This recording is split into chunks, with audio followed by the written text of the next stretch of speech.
And welcome back, all you fine folks out there. We got a wonderful day of Dota 2 for you, and Hmm. you, and me. Yes, that's right. All of us together. One big happy Hey. Dota family. It's global.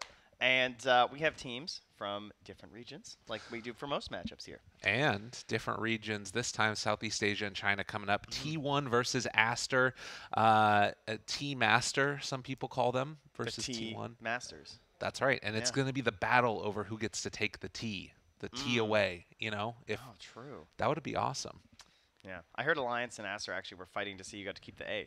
That's a So, better fight. yeah, that's more important. I Yeah. think so. But you know what is also Hmm. important? What? This game of Dota 2 that we got coming Yes. up because it's Yeah. all a battle of the bottom at the moment. These two teams struggling a little bit recently. Right.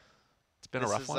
This is the place to be, guys. You know, this we're on we're nearing the end. You know, I love the group stage because Yeah. there's all these games happening all over the place, but the best stuff comes down as we get to the last couple of days here. So this is where it starts to shake out. Like you're gonna find out, oh, this matchup might decide who's in upper bracket. This one might decide who's going down to the lower bracket, and then there's this one might decide who gets eliminated in the groups.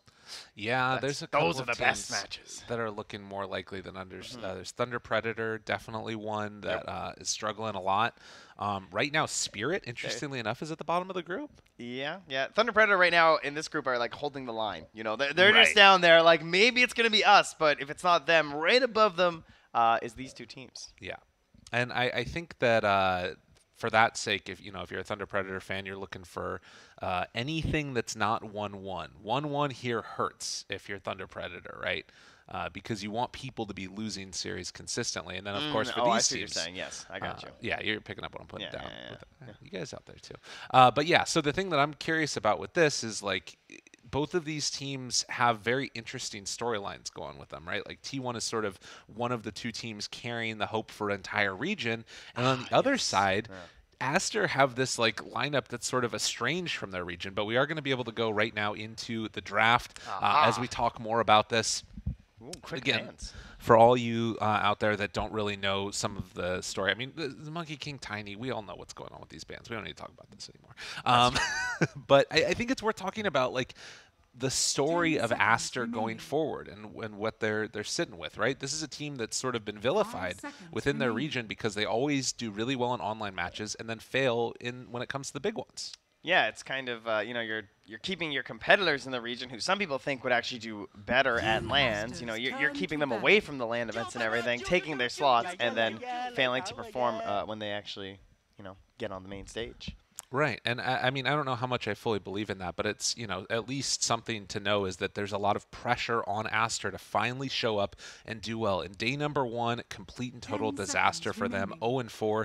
Now, granted, the reason for that was because they had to play with that 5 stand-in of seconds 86. remaining. But yesterday, White Album, he T1 was turn barely to able to keep food down. That was some of the messaging Yeah. that we got online from a couple of people that are close to the team. But he was able to come back and play, dealing with issues, and they made a 3-1 comeback. So Aster on the come up now. Yeah, we watched them absolutely crush OG.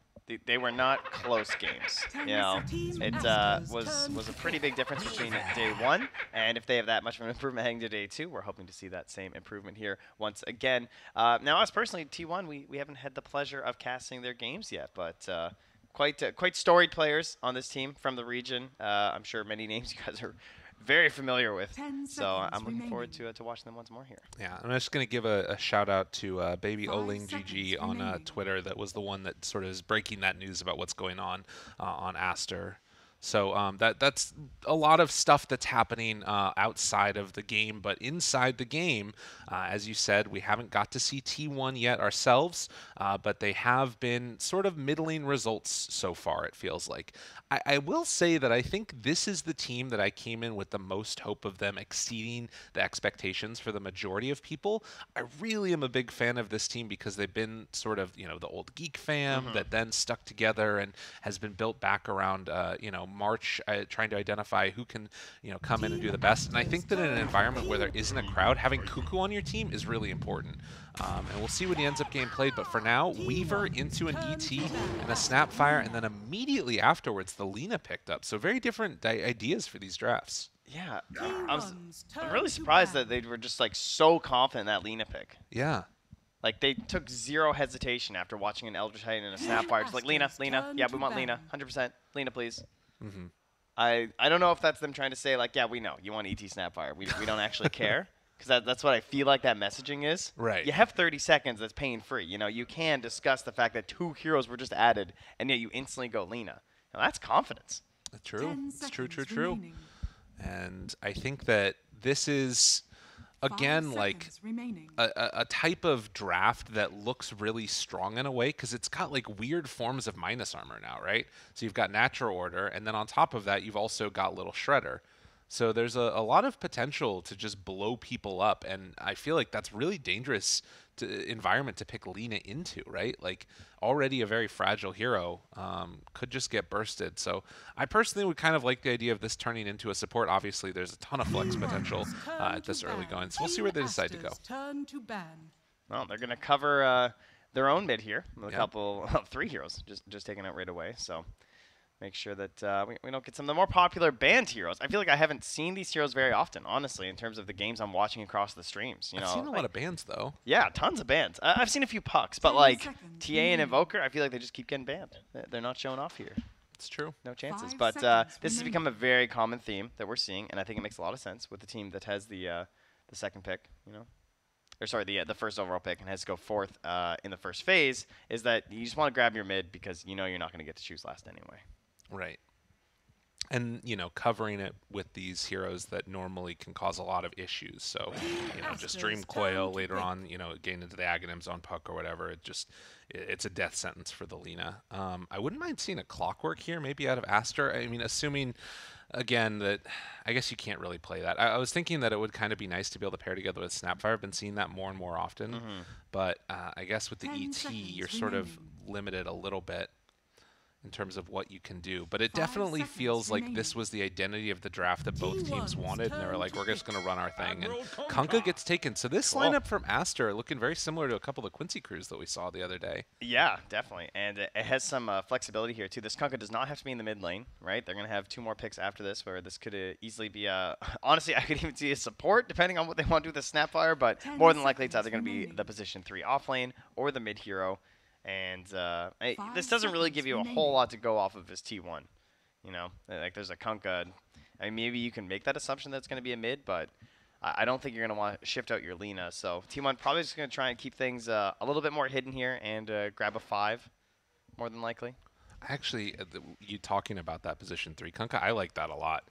You pair that together with Snapfire, and suddenly you get like some little shredders, and then turn that into a you know, a couple quick punches and then a Tidebringer hit afterwards. That sounds sick. We'll see if we actually get there.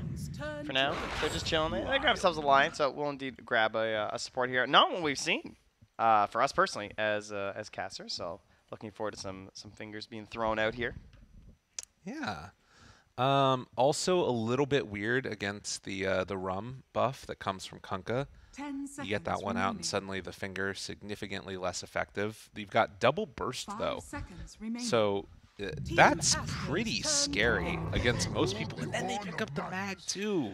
You know, it's too bad the Earthshaker's banned, because they could have had 4 of the same heroes they had earlier this tournament versus Virtus Pro. They've already played this exact opener. They played a Weaver into a Lena as first pick, and then they came back for a Lion and an Earthshaker in the next phase. But that Shaker on the 3 will now be replaced by a Magnus, presumably.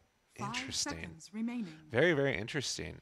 And yeah, T1 played against the Snapfire ET when they were playing it, or rather, they played that themselves when they were going against EG. Yeah. So a lot of sort of similar types of picks as this meta is being developed. And, you know, tends to be what happens on, like, the 3rd day. You get a chance, you know, whether you have a coach or not, to look through some of those replays, and things start to become a little bit more clarified. And I'm really happy to see the mag really picking up steam here, because it feels like that hero is still so strong. So if we follow the formula, this should be a Spectre then, according to our, you know, how we're just taking each other's drafts and everything. All according to plan, they go Spectre here and then a mid last. Oh, they go Clinks. Oh, they've ruined the little pattern in our draft sheets here. Clinks, though, is a carry that I think we're probably more familiar with in this group stage than any other casting pair because we just keep getting Clinks games. And there Mostly haven't because of OG. have there been even that many? I feel like we're the only ones that's been I seeing don't them. think so. We've seen 3 so far. Yeah. Remaining. 2 versus Alliance and then 1 versus Elephant. 2 games versus Alliance went extremely well for the Clinks. The 3rd game, not so much. And it looks like they have some tools to keep people in place. I mean, the Clinks thing is weird, right? Because I remember the game that didn't go well. You didn't have much control with that Clinks, and so like you weren't really able to do the big hero damage stuff that you normally want out of your carry position. And this time they've got like single target lockdown kind of with Kunkka. Yeah. Snapfire's lockdown is weird. ET's lockdown is weird. I feel like Aster needs something to pull this draft together to just allow them to hit these heroes. Because like particularly Weaver, like what's the control for him? Like you're gonna have to buy orchids and stuff. Yeah, that's why you're seeing this like Legion ban out. I think they've got the same idea. Yeah. Just some dedicated control element here. Mars maybe. Oh, Mars is pretty solid versus Clinks. Or I was thinking with Clinks potentially. Oh yeah, sorry. I was getting my brain all warped here.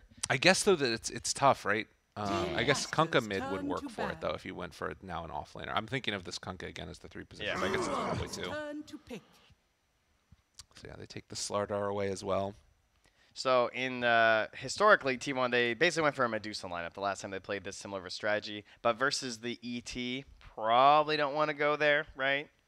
I feel like that's not great. You know, she tends to rely a lot on her Agi for her armor. Plus, she's a very stationary hero. So I'd like to see them probably move away from the Medusa. Would not be a fan, but they have done Mag Medusa. Please don't do it. What's our other Mag hero here? I mean, there's If still this was an Undying game, I'd be down for Lifestealer. Lifestealer is pretty good. They don't have anything that's good enough to like pierce through like in terms of control. Like obviously there's Earth Splitter, but that's like kind of whatever, you know. Right. Not a massive deal. Kind of gets his armor from other sources. You know, Jug actually looks okay here. Even Really? if he is a little... I mean, he's a Even middle of the into pack ET? hero. Yeah, but I don't know. He's got spin and stuff. It's 2 telegraphed stuns, right? Of Yeah. ET and Kunkka. Right. And Jug really succeeds well there when you have the spin available. And you can just like turn entire fights because of that. And again, because they don't have anything to pierce the BKB, they can just TP out. But fine. We'll just Hey. Lifestealer instead. They're taking mean- the Undying playbook. It's literally all the same stuff Yes. that everything that Jug has, but Lifestealer's just a better hero. So I don't know why I went to Lifestealer or why I went to Jug instead. It's because Jug is just it's so quintessential Dota. It really is. I wonder if we were gonna get have there been any Jug picks? I feel like that hero is so garbage. I have not seen one. I'm sure there has been. He always shows up, but we haven't been fortunate enough quite yet. Only 20 seconds left here, so a little low on the reserve time coming into the final pick. Not necessarily a great thing. And they still have the flex of the Kunkka. This could be a 3 or this could be a mid. I'd love to see something that pierces BKB, but the double ban out of the Legion and the Slardar was really nice. Yeah, and they banned Doom themselves earlier. Oh, Aster. All right. Talked about the Pango at the end, so it is going to be an XXS Pango. I don't know. Thoughts, feelings? What's running through your brain right now, Mr. Trenster?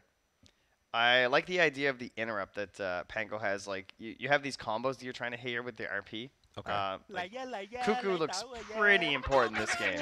I feel like this might be a first jump Magnus kind of game, which are the hardest mag games. Like who goes in first for T1? It's pretty much Cuckoo, you know? Yeah. And those are the worst Magnus games because you don't have the benefit of like a Clockwork or some other support hero that gives you an idea of what's happening before you have to just like jump RP. And they don't even have a good vision hero really, other than like throwing in the bugs. So I feel like Cuckoo is set for a hard game. And with that kind of pressure, I feel like Pango's a pretty good hero to try and mess up those initiations. So from what you're telling me, it feels like then the pressure is definitely going to be on like Zephyr to try and scout things out. That this Weaver is going to need to play like really aggressively to make that sort of get that knowledge for Cuckoo, and then hopefully not get punished by all the Aster blow up that they've got. Yeah, that would be ideal. And then the other issue that we have, of course, is when we've seen the good Clinks games. By far the most important aspect is stacking the Ancients and holding control over that territory, which means not losing your Tier 1 tower early. And I don't really see T1 pushing that tower down that fast. So I think that's very fair. good news for Aster. Well, they do have a lot of burst damage, but a lot of tanky heroes. Sort of sneakily so. Clinks, I feel like, always just gets so farmed. And Monet, he's been having a really good tournament. I've been impressed with him consistently. And again, we talked about this player and, you know, the disappointment after TI7 when he was playing so well with that LFY squad, and then it just exploded and fell apart, and then wasn't able to make it to TI8, wasn't able to make it to TI9. This is sort of a you know, a revitalization, and Team Aster looking to make it happen, but T1 definitely will have something to say about it as they're going to try and play around the 23 Savage Lifestealer.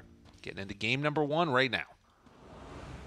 Yeah, I feel like there's kind of this unit draft that's happening with Aster's lineup, and lots of good team fight and everything between like the ET and the Kunkka and the Snapfire and Pangolier just rolling through. But T1 have crazy good pickoff potential as well. I just think their team fights are really difficult and very heavily pressured onto Cuckoo. A lot of pressure onto Cuckoo, and well, we're going to be hearing the voice lines going all the time. And hopefully our eardrums don't explode. I'm sure it's going to be fine as Zephyr gets a little bit of a scout there onto White Album and will retreat away afterwards. So the 4-person smoke breaks onto 1. They know that the Weaver was there. And, well, sure, there's some... This is the other thing about the T1 team. They have not been able to be together throughout almost all of the DPC because of what was going on with COVID, and they were from different countries and all that issue. And, you know, for the boot camp, for a couple of these majors, they were finally able to be together. That's a power-up right there. It is. That's what that is. Well, and also it's like, you know, they're not annoyed by each other yet. Yeah. They don't know all their flaws yet. That's excellent. Exactly. You know, we're both, you know, married. I'm sure that we have so many annoying things that we only find out about after however many years together with our wonderful wives. That can't be right. Here we go, as the 0 mark will come around. What is going to be the breakdown of bounty runes? Borax up there on the top side. Zephyr will go for the Sakuchi in, and not quite able to get it. Success, able to sneak that one away. So it looks like it's going to be 3 bounty runes going the way of T1. Excellent start for them. And lane shaken out to maybe not exactly what was expected with the line going to the bottom lane instead of Zephyr there on the Weaver. You're used to seeing the position 4 Weaver obviously like playing, and I always think of like diving, grabbing the couriers and everything too, because you have this bonus speed of the Shikuchi, but instead wants to be up top. Definitely a much more frightening laner than the Lion, so I like this decision because it should give 23 Savage a better time. That's what you need to do. Get him off to a hot start if possible. And, you know, of course, you can sort of punch away at Granny a couple of times. She's got pretty decent HP out of the starting lane as well to make extra value out of that feast. But we'll see if they're able to keep control of this lane, as already Success has pulled it back pretty close. And with blocking out that camp, it looks like, going to be a little bit tough for them to get re-control over this one. Well, they do have the small camp, though. Yeah, what's interesting, too, is that you have, like, Weaver versus Snapfire. Snapfire, of course, very similar, right? These two heroes, they kind of rely on the minus armor, and they just try and harass out and really bully the position 5. But with a 4v4 matchup is, you know, it's... I don't really know who's going to win this. I feel like level 2 could be really bad for Zephyr if he has, like, one bad Shikuchi. Pulling yourself too close into the firing squad. There's a lot of burst damage that comes out from that one. Yeah, and the more I think about it, the worse it feels, actually, because, like, XXS can also help, right? Because you're going to have the swashbuckle. 23 Savage doesn't really have that same mobility to get in there and give you some assistance sometimes when you're trading. Down bottom, a lane that we haven't got to talk about all that much yet. Cuckoo and Whitemon facing off against Lenem. Looks like Monet is going to pull those couple of creeps underneath the tower, and so we'll get pressured in pretty quickly there, but able to get the courier snipe. Not bad, not bad. Yeah, Lennon loses that. There wasn't obs there helping, but he is the ET, and he blocked out the opponent hard camp, so that's an interesting decision, because we've seen a lot of ETs actually leave that camp because, of course, they want to bully, utilizing, like, go ahead, stack it, right? I'm just going to throw my spirit on it, and if you guys try and pull it, I'll use my spirit to interrupt it. So a different tactic here by Lana. I'm just saying instead, like, yeah, I'm just going to ensure you don't have the pull. I really want to keep this as close to my tower as possible for Monet. Yeah, even giving them the opportunity to maybe have that further on down the line is a little bit dangerous. So we haven't really spoken that much about the mid either, but Lina, a good chunk of denies. Kunkka heading on over to the small camp here. The 12 and 8 of Carl versus the 9 and 2. I mean, this is why you pick this hero. Obviously, Carl very comfortable on it, but also, you know, it's a bully and laning stage. Yeah, this is like every lane for Lena, you know. You have to have this much of a lead or the hero's just not even worth it too, so not a big deal for, like, you know, if you're playing Conquer like White Album is, you know, this is kind of destiny here. Right. Fully expected. Although the 10 denies do hurt. I mean, that's a little lot. high. Okay, maybe. Well done, Carl. That's a little exceeding expectations, I will say. Yeah, good game from him so far.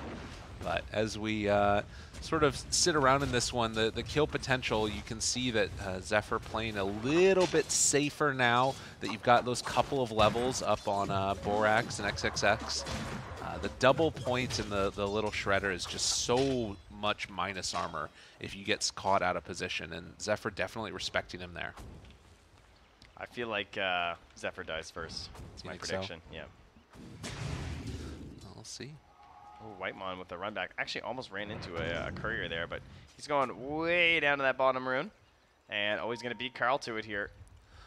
Yeah, make sure that he covered for him, and there you go. Lana might have went for that, trying to steal away from Carl, so Whitemon, excellent work with the help. Likewise, Zephyr trying to move on in and see if he can secure the other one, but not going to be able to happen. And White Album trading hits here. Got to be careful with the rotation coming in from Borax. There's an opportunity if he can get that cookie out. Sends himself in, but LSA off the mark. A good chunk of damage. The deny afterwards. Right. Oh, that was to stop the Tidebringer. Yeah, so he only lives there. Oh! All right, well. That wasn't too bright. Yeah, that's true, Carl. So the only reason he was still alive is that when Borax first showed up, he was still like 2 seconds away from having the little shredder. Yeah. So the first few hits didn't have the minus armor and everything, but yeah, it's fine. Worked out in the end. Wow. Greedy Lena players, I tell you. I'm glad that he did the voice line afterwards. That tells me that he's like, oh god, I messed up. Good spirits. Exactly. Yeah.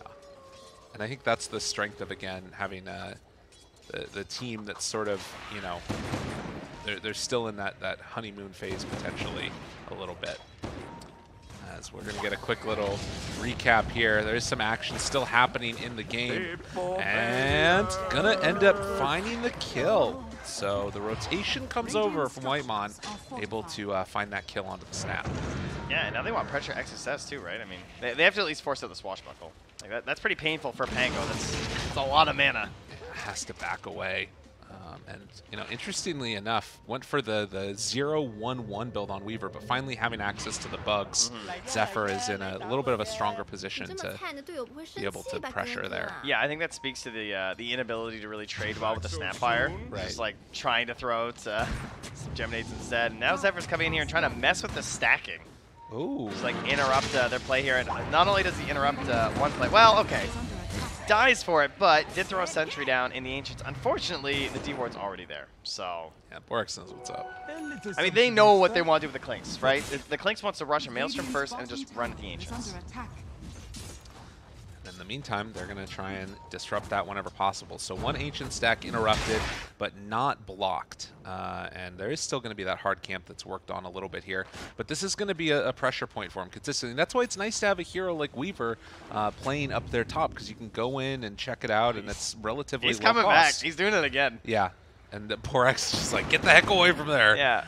I mean, it worked, though, right? Because now Borax isn't going to make it there in time. We'll see. Again, Zephyr's just ensuring it. Oh, is he going to make it? Oh, he might make it. He's trying. Zephyr thinking about running in. Nice timing. Barely getting there. Although, Weaver, does he run over? No, he's not going to try to. Easy double stack. This is what you need. Borax sees that he's in the area again, though. I mean, again, you can. This is the way that you play Clinks and why it's so important. And that Sentry Ward, it's going to find that obs. Dude, that's a 6 Sentry right there. Wow, big brain. I mean, I guess it makes sense, right? It covers a couple common spots, like the one in between the towers, too, that people use to try and pressure a tier 1 mid. Whitemon again. The minus armor and the Hex out. Oh, good play. That was very nicely done. And now Zephyr's pinging it like, hey, Carl, you want some gold? Are they going to be able to take this? I feel like they're not, yeah. I mean, if they bring Lena, they could. That's true. That's a good point. Those are some confused ancient creeps, though. They're trying to figure out what's going on here. So yeah, checking it out again. White Album moves in, and it looks like they're going to try and take these ones down at the moment. Spirit, Stack, Ancients, Team? No. Oh, they missed one. Unfortunate. Too busy dewarding, was worried that there was going to be an obs up there. It's crazy how much emphasis is just being placed on this area of the map. Like, and this is before Clinks even heads over there. I mean, everyone knows, right? Yeah. No secret. Zephyr moves in again, and all of this focus down here secures another kill onto Zephyr. It's actually crazy, just like a single point in the aura. You can completely see it with stuff like Scatterblast. Oh, Laguna Blade, White Album. Chased down by Carl, looking forward. They're going to go for the clip even. And then the right clicks come through one more punch, but it's not enough. Insane. And now the chase away. Oh, misses on the cookie, but the sleep afterwards. Zephyr moves in, wants to salvage it. Not going to happen. Man, Carl, another whiff there out of the mid lane. And it was so close. What's this guy like when he's healthy? I don't know. That was unbelievable. Like, right to the absolute limit. I had to double check that he didn't have run buff because I was just like, how? Yeah. Like, how is this guy surviving right now? But just it's so much armor right now, and then obviously with the tower being nearby too. So well played by White Album. Still less than 1,000 gold separating all of these players amongst the cores. Or rather, between the two teams is what I should say. But you can see that Carl definitely down below that Kunkka at this point in the game. So a frustrating series of events, and if you find that solo kill, that completely salvages your game. If you don't, it starts to look like this. But if there is one benefit, 23 Savage has such a free game on this Lifestealer. True. We have not talked about him at all because he's just been kind of bored up here. Yeah. Just hanging out. There's some cool shenanigans they can do later with like the Weaver and Fest bombs maybe or something. Once you actually get like Armlet and something else online, if 23 Savage needs to get active. Or even just the escape pod, Absolutely. Yeah. Or really sneaky stuff with Helm. Oh, I like that Helm idea. and Fest stuff, Speaking of which, down on the bottom side, Cuckoo, as they get another round of those stacks there, has finished off the Helm of the Dominator. So we'll start to get active potentially on that Magnus soon. And going for the Arcanes afterwards. Monet has been left alone, and he's sitting there pretty high up, and looks like that Maelstrom coming out right about now as well. Everyone just chilling for a bit right now. What we're waiting for is the big sweeping rotation from Monet, where he's just going to rotate all across the map towards that Ancients. With this Maelstrom, and so the question will be what sort of response will be there, and will T1 know when that's occurring? Right now, their vision doesn't really have the best idea of really anything on the rating side of the map. They don't see anything whatsoever, so. But it does look like we're going to be able to get back into there in just a moment here as 4-2. I think that we're going to have to do a quick little... There's a quick little bug that's going on. Don't worry, everybody. We can bounce back and forth between a couple of visions as we will get into this. But as it looks like 11 minutes in, and 23 Savage coming over to try and contest these Ancients here a little bit. As we will go video options. Oh, here it is. Hotkeys, spectator, perfect. And then we reset that one to F1. Look at that. Dota 2 is a great day game. As 23 Savage is going to rage TP out, actually. Tries to go for the spin. Not going to do it. That was the first time I got to help JJ with a tech issue. That's amazing. It's true. That was huge. That was awesome. The other day he made fun of us. We were like, why isn't this working? Did you plug in the laptop? Like, all right, whatever. They have different power settings. Like, yeah, okay. Yeah, we'll take that. I know how to bind keys. Easy. All right. This Trent is really 1, big for you. JJ 0. This is really big for you, okay, isn't well, it? Unless we count the past scores, and it's like Trent 1, JJ 90. Here's the other problem. You don't want to make fun too much fun because you're going to talk about how many kills I missed the other day when I was obsing. That's true. Yeah. Oh, God. But anyways, 12 minutes in now. And it looks like it is going to be a little bit of a free take of these, actually. Monet just able to get into it. 23 Savage wasn't able to contest. I like how they brought the sports over anyway, just in case there's something going on. Cause, likewise, they don't actually have the best idea of what's happening on the Dire side, and well, they're just going to smoke right up here. And I like how they're bringing the Clinks here too. It still has lots of time on the Death Pact, so with the treads here, this is a frightening chance for a kill. That is max level X, so you are quite dead there, Zephyr. Unless you get some gorgeous timing here. No, not going to find this. Interesting. I mean, so it's a big rotation to get this kill. The bigger thing is going to be the tower taken. It's gone. Which, you know, you can't come in and contest it quickly enough. So mid tier 1 taken. I feel like that's less painful for T1 than it would be if Aster lost their tier 1 mid. I don't know. It's an Empower lineup, right? That's fair. Jungle Okay, that's a stacks good point. are pretty important for both Alina and an Empowered carry. At least Carl's taking them all right now. Just like jamming through these stacks right now like a good Lina player should. And oh my god, what is that? What is this curious white item that Carl has? What? This strange scepter. A Yule's Lina. Ladies and gentlemen, we have had so many Boots of Travel BKB Linas. I forgot this item even existed. There's been so many. I didn't even know that this was a combo. I am really interested in that because, I mean, this sort of means that it's going to be played very differently. You're actually going to have a space-creating hero, most likely.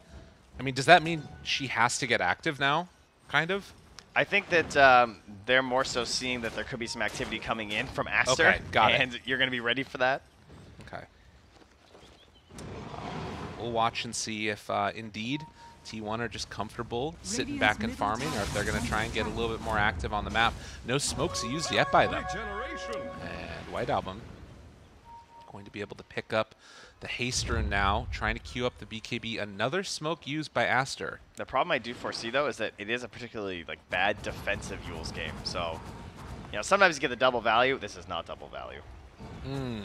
I could see that as well. As Aster make the move into 23 Savage. This is such a hard kill. Blind Torrent, is that the only hope? I think so. Blind Oh, Torrent. they're going for the Blink reveal. Okay, that's really good. But I think he gets Rage off. No, he didn't manage to find it. Nice. Wow. Beautiful timing. That was really well done. I mean, so this is the thing. Kunkka trying to find those kills with this hero is very annoying against Lifestealer, Jug, because so much of your damage is magical. If you get that Rage off, it's just done. That's such a sick Blink reveal, too, because you're so used to the Pango looking for that big fight Blink reveal with the Rolling Thunder, but to combo it like that for the Chain Stun into a solo kill, that's so well worth it. And I swear, they have been working on this bottom tower for ages. Yeah. I keep seeing Cuckoo pulling back lanes and everything, and they're finally going to get it, but they've lost 2 towers for it. This has been very well done by Aster. This early game into the start of the mid game has looked fantastic. All of their plays, and yeah, you can see. I thought there might have been a moment right there where they could have caught it and gotten the Rage off, but it doesn't look like it. No.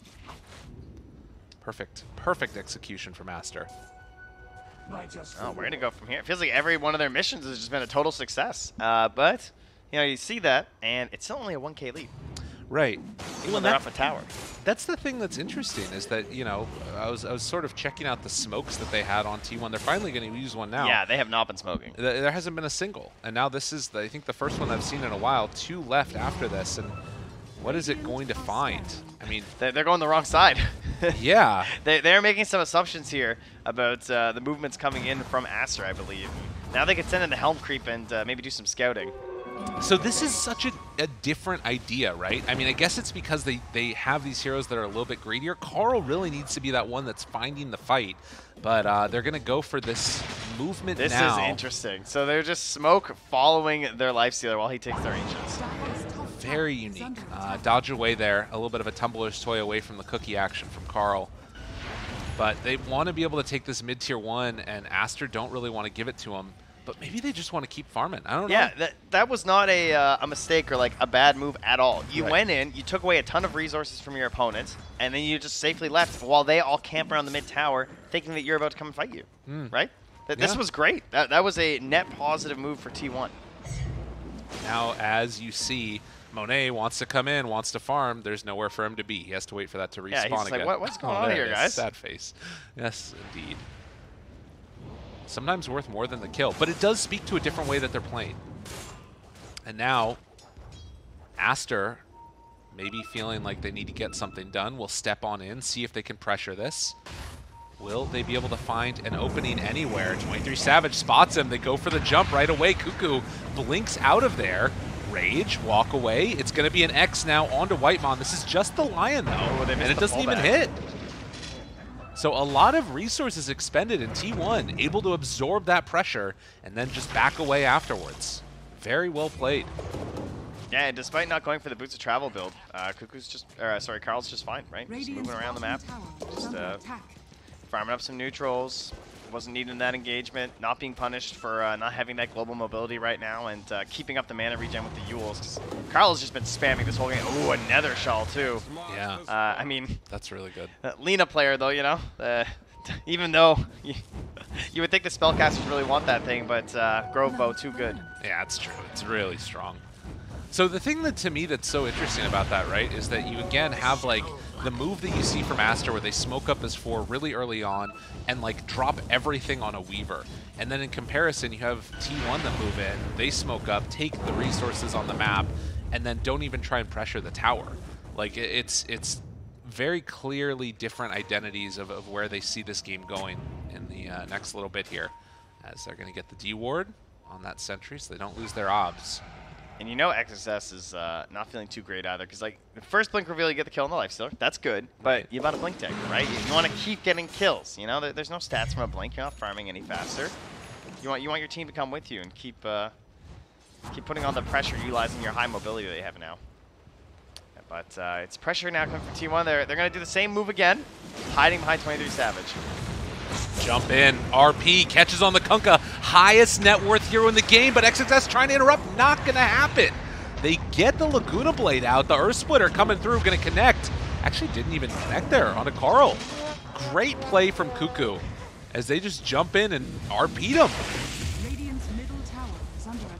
The blink answer back there from Kuzu. Excellent play. Just need a single hero. Completely fine with that. Finally getting an opening here onto this tower, but they're looking for more. He wants the blink skewer play too. Oh, they've already used the roll. This is crazy that Aster's coming here to try and contest this. Why would you be there? The LSA, but he gets the Yules off, and the Stomp not quite going to connect. Doesn't matter. Aster showing up for this fight without the resources to battle. Their Kunkka was dead. Yeah, they thought they could like force a bad play there and try and bait them in, because like they you did have a bad force. play. Yeah, they did. Like you have Force Staff on the Snapfire to help you, and then you have Yules on the Pango, so you kind of feel invincible. But what they did really nicely was they utilized the Weaver to come in for the Vision, so that set up Cuckoo for another great play, and they did not have a sentry down from Aster, so a bit of a mistake there. Rough stuff. And Torrent a little bit off the mark there. 23 Savage recognizing the danger coming his way and backs out. Now again, it's certainly not the end of the world. Still just a less than 1,000 gold between these two teams.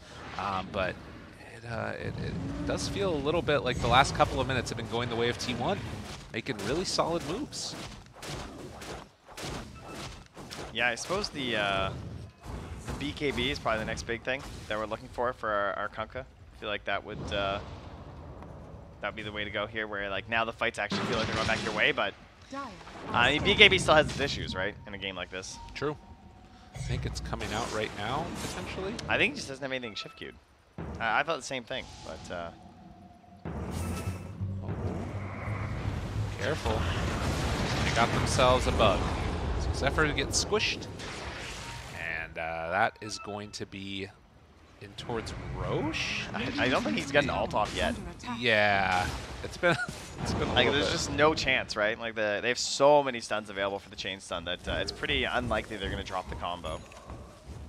And that is one thing that, you know, Aster does very well, is that they blow up that one hero very quickly. I mean, that's just sort of the strength of Kunkka in general. But it kind of needs to be perfect to be done for 23 Savage. I do love his build, by the way. Oh, yeah? Yeah, going for the Scotty because he has the Mag on his team, so it really opens up all kinds of possibilities. It does look good. With the Sanj, too, like, this is just a carry player just feeling nice. Nice and tanky, right? Very survivable when you also have your free BKB, and already up to 3,400 HP with this. And they do have percent-based damage, which obviously is nice from the ET, but aside from that, this is one tanky boy. It's a dangerous one. Super spooky. Guys, I have this new strategy. Let's smoke up behind our Lifestealer. Uh-oh. Taking a look at the little bit of a movement out from Whitemon with the Lifestealer inside of them, and they're going to run into each other. Smoke on smoke action. Monet leading the way. Oh, T1. Cuckoo's right behind Zephyr, walks forward.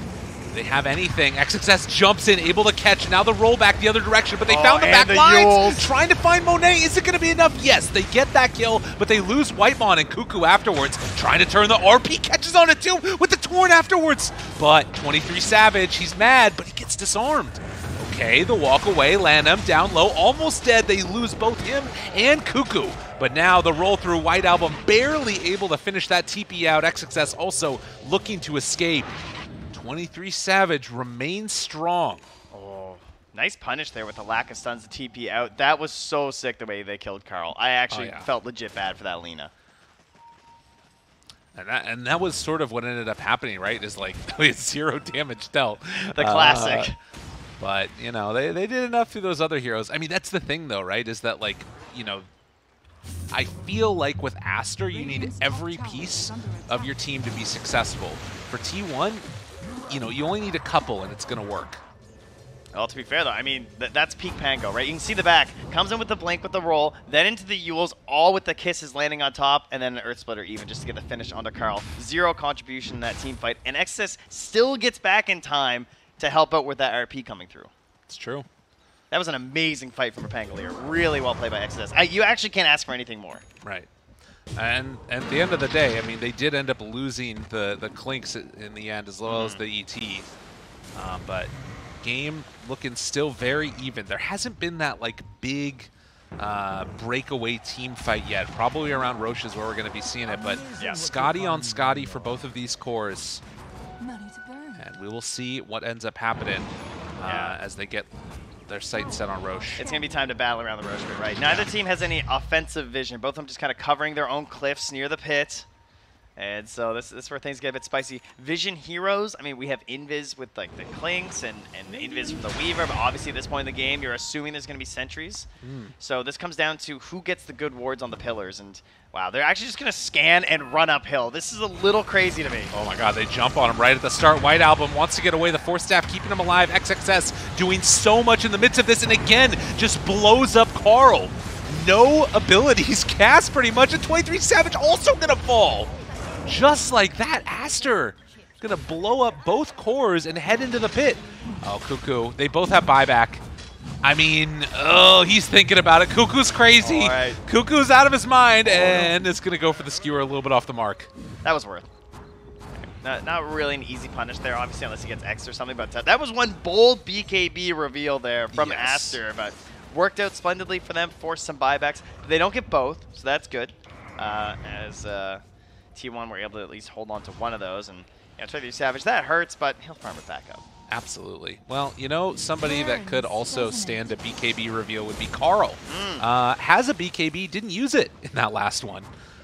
That is, that's a tough one. You're, like, they don't have an answer for it at this point. Really need to be able to get some of those abilities off. I mean, eventually, I guess you might get a Weaver eggs, right? Like, Zephyr could help out, but Lion's gone Blink, so no Force Staff there for an assistance. Like, Force Staff is one way you can try and save from these Pango combos, right? Get him out of that spinning Yules and everything when he's up in the air like that. But they don't have that option available to them right now. Well, 12-7, and a slight lead being opened up here by Aster, who've been playing really good Dota. Yeah, they want to go again. XSS draws the line. And has the gem here, too, so that's going to help them cover any visions available to help spot out what Monet's up to, too. Any of these sentries. You can tell Aster. They're going to see this. So they spot this out, and now... Oh, wait, but they have to kill it, because there was an AWP sentry on the Dire, so they know they're there smoked right now. So T1 revealing what's happening. They know that they're over here, now going to play underneath their own ward. White Album breaks the smoke, jump forward, Hex. Oh, a great stun afterwards. Finger of Death tries to blow it up. No more Pango. Continuing this fight now, White Album throws out the bow to give himself the rum buff, but Cuckoo in the area has RP able to catch. So White Album will fall, and T1 win a solid fight. That was so greedy. I'm not sure why they went for that after. I guess they had more faith in XSS there, but he gets caught out before he goes for the big play, right? Before he goes for those the Rolling Thunder where he's just like calming up and chaining down a single hero. And if they don't have that in an engagement, it's much more difficult. Excellent instant Hex from Whitemon too, because that just made the fight really weird for White Album. Because like they didn't target him during the Hex, so then he could BKB after he wanted. But they knew he was just going to... Oh, nice. They got another one. Skewer out. Whitemon in some trouble, though, and will end up falling. But they take down that kill onto the Snapfire. Buys back, trying to finish off this Roche, and it looks like T1... He just got it with a spirit. All right, let him. Oh, man. The old man still has some tricks. That was pretty cool. Like, how much damage does that even do? It's like nothing. Yeah, it was pretty good, you know? He's got the snipe powers. He hit Roche for 25 damage and stole it. Like, come on. He's pretty good at Dota. So, 13-10. And that Aegis now for 23 Savage is going to make their game a lot more free to play.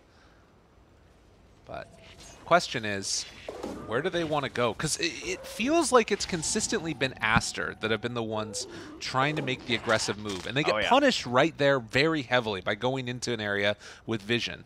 It's like they doubted that, no way they'll have a ward on the other pillar too. You Exactly. know? Like, we'll just run in here. And it was very costly, not only snatching a gem, but also snatching that Aegis. So all of that vision control now lost for Aster as it's sitting in the hands of Zephyr. Yeah, it's going to be a problem. But I guess my point with that is that it feels like right now T1 are much more happy to just sit back and wait for their item timings, and they don't necessarily even have to make an aggressive move with this Aegis. No, they really don't. I mean, in the end, Lina, right, quite the carry. Like, you almost have this transition that can happen where 23 Savage won't be like the main damage dealer, but would also be like kind of like brute force that's in the middle of things. Obviously still doing a lot of damage, you have it in power, but Lina transitions into just more and more and more heavy right-click damage, all firing in from the back. And then you're going to have Zephyr with this Aghanim Scepter later on to try and just keep these heroes up and going in the fights. Especially when we have a lot of burst potential coming out, right? Between like the Kunkka combos and the Pango just trying to finish someone off in a single ultimate. One Weaver Aghanims can just ruin your plans. Well, they are going to make another smoke move down bottom. And before we get to that time period when Weaver gets Ags and Lina is just an absolute monster, there's still going to be a pretty scary threat for Aster here with this Aegis onto the Lifestealer. And the question is, do they fully commit down to take this bottom tier 1 or tier 2 tower? I guess that they don't really have to. Just trying to deny areas from Aster and their comfort zones. Yeah, they're just calmly farming their way through. There is a tier 1 top. I feel like they could probably just go for that at some point, but you know, Monet has the same thought and has fully pushed out that as well. Keeps them away from it. As bugs get thrown, gets a little bit of vision there. Almost caught onto the ET, actually. Yeah, he's doing some gem drops here for the scouting. Zephyr, very sneaky. Yeah, cuts the wave. And with that, Aster will take back over their own jungle for the moment, but they are going to be playing underneath a ward if they step too far out. But getting what they can out of the map while T1 control the area. Just getting that power from that Aegis, and now maybe going to get some pressure on. What's really good about these little sweeps back and forth that they're doing on T1 is that they have to stay clumped on Aster because the pick-off is just way too strong. But with the Lion and then a Magnus that has like Force Staff and Blink and Horn Toss, right? It's so easy to get solo picks if you have any sort of vision on it. What I'd like to see will be some deep observers from T1 while they know that they have the gem and there's not one available from Aster. I'd like to see them try and like get something near the base so they can spot when they're actually leaving. Well, the thing that is maybe a little bit surprising to me too when I was looking at this is I thought we might see like a, I don't know, AC or something coming out from 23 Savage, but opting instead to just go straight into that Satanic afterwards. Still has some pretty good armor, but he's going to be going back for the AC afterwards, but something that you need as the game goes later and later against ET, particularly for the rest of his team. I think, again, it comes down to this idea of, like, the combo thing, too, where, like, if you survive that first combo, like, having that Satanic, I think it's pretty unlikely that they can actually chain stun him fully. Right. So then just, like, Satanic and, you know, if there's no Halberd to stop you, obviously, that could be an issue for the lifesteal, but... Well, Outpost Gaming, claim that one, take down this tier 2, and start to build up a little bit of that XP lead as T1 claim the entire map. And is he thinking about going high ground right here? He doesn't have that much time left on this Aegis, only 20 seconds. Yeah, the downside is that Monet's still getting everything during all of this. So that's why the net worth lead hasn't grown that much despite 4 heroes sitting in their base. Monet's just farming everything else on the map. He's going to back away with the Rage now as the Aegis is about to expire, but got in some pretty good damage onto that tier 3 down there. So not bad at all. Well, there's nothing more classic than a smoke out from this, because that's exactly what they're going to do. Every single team. So T1's going to know this as well. They might find a high ground and just camp on it, but you're going to see them kill the waves near their base, back up, and then smoke. Because that's how Dota 2 is played. Oh my gosh, guys, look what they're doing. They're backing up and smoking. How did you know? It's a shocking thing that literally every team does after Aegis ends. Well, will they catch anybody, though? Zephyr Please there? don't die to this. Zephyr knows. Like, he's trying to pop smokes. Yeah. That's what he's doing right now. He's trying to bait them into going on him. Counter smoke, looks for it. Borax! The stun! Onto a bunch of them, but he went in a bit too deep now. 23 Savage backs away. XXS rolling, but the Infest trying to keep him alive. Mag That's a not able place. to do it. And then the stun afterwards for control. Tries to get to the low ground, but it won't happen. Oh, every time. How? Of all the plays. Oh, that play. Good play from XXS. No. So they catch him, and BKB won't be enough. There's the Aeon disc afterwards as Carl tries to back away. Do they have any extra vision?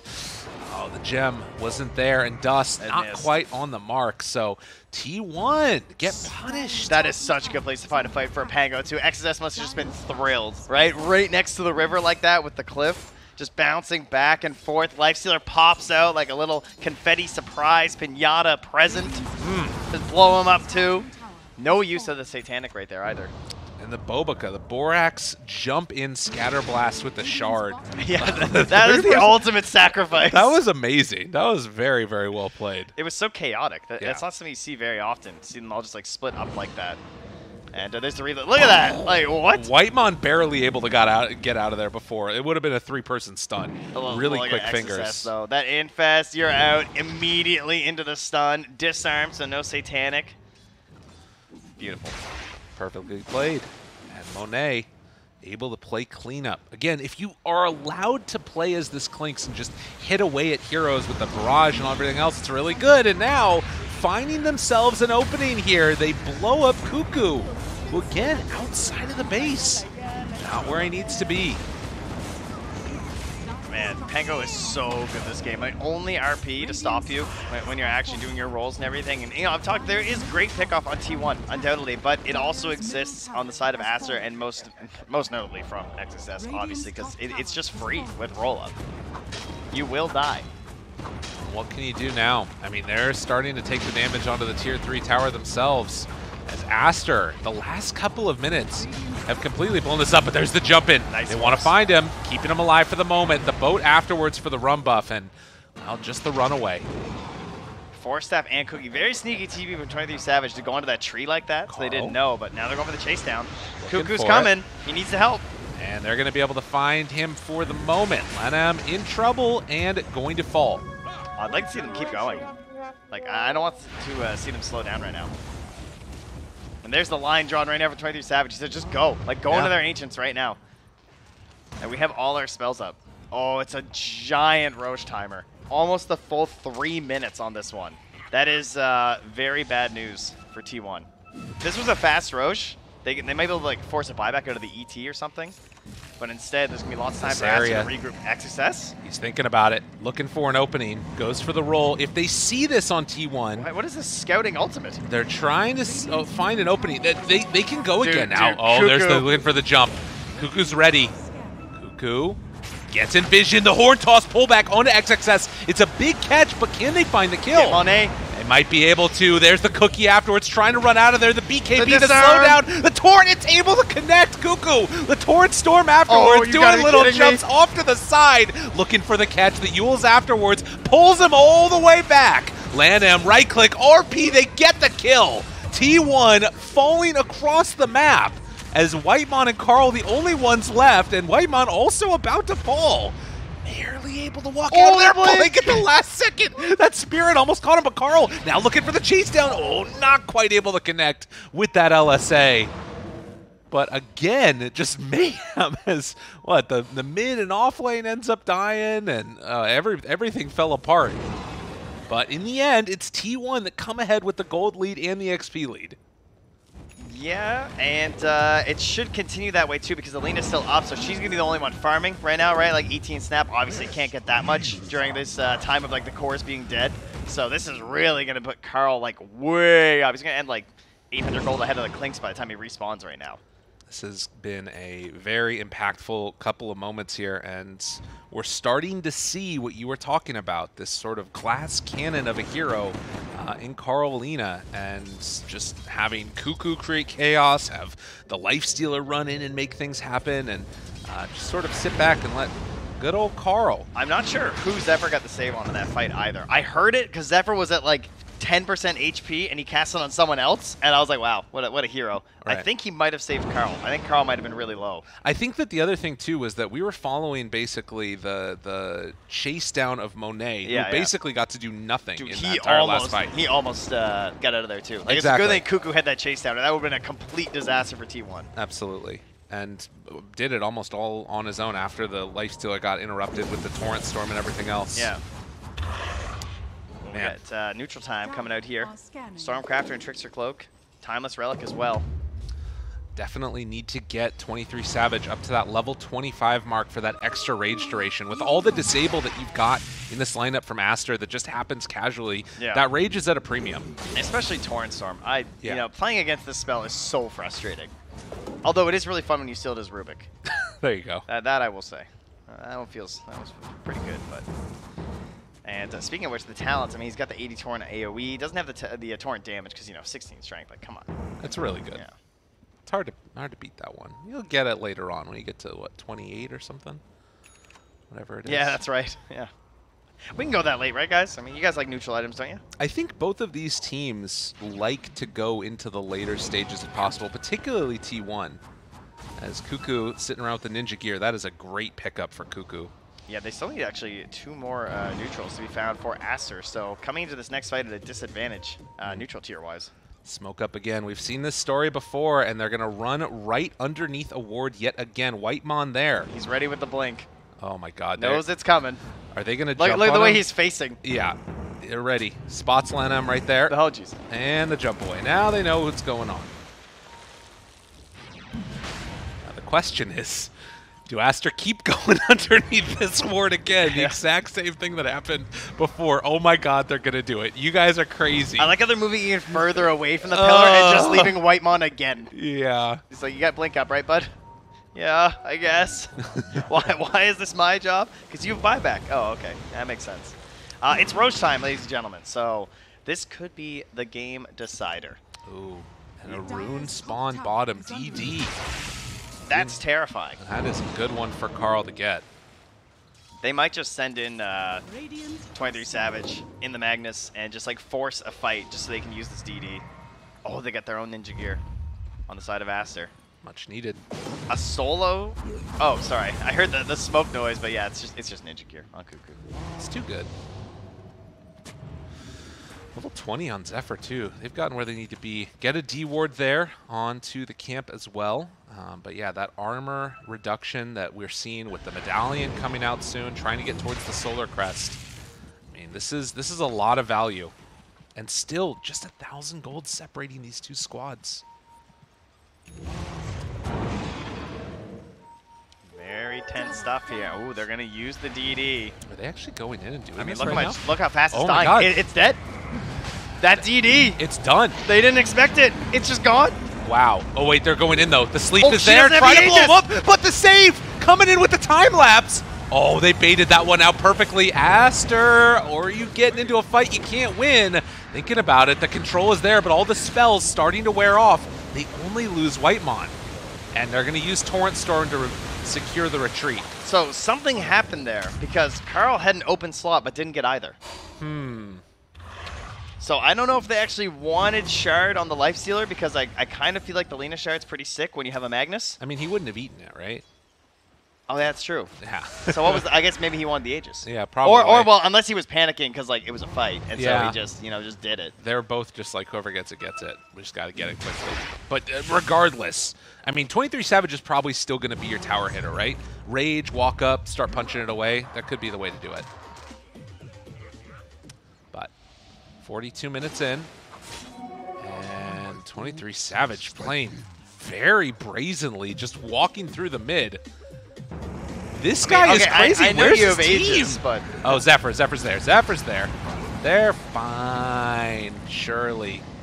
Roll away. Cuckoo, please do it. Do it, Cuckoo. Do it. Oh, do it. God, they're thinking. They're wanted to. Jump in. Oh, catches him with the horn toss. And then the RP afterwards. But 23 Savage, does he have the damage they need? LSA afterwards, all the control. Blows up Monet. And can they find any more afterwards? It's a trade of one, pushes him up to the high ground. There's Carl, gonna get chased down, hides off to the side. LSA connects onto one, pulls him back in afterwards, and then the run through. Dodges away from the Torrent Storms, looking for an escape, but Monet with the buyback right on top. 23 Savage is in deep. They're just ignoring him, trying to kite him away, and slowly but steadily, they're going to be able to find that kill. Whitemon jumps in, blows up Formica. Nicely comboed there, but does he have a way out? No. 23 Savage dies with no buyback. This fight goes from kind of okay to a travesty for T1. There's 3 heroes dead with no buyback. They committed everything for Monet, and then he just comes back into the fight. This halberd is the greatest halberd I've ever seen in my life. I don't know what it is with White Album. He has like some sort of an audio cue in his ear where he just knows when Satanic's happening. Because every single time I hear a Satanic activated, I just see disarmed over their head. And he just got Carl just like he's been getting 23 Savage this entire game. This is 60 seconds with no lifestealer. Things were looking so good for T1.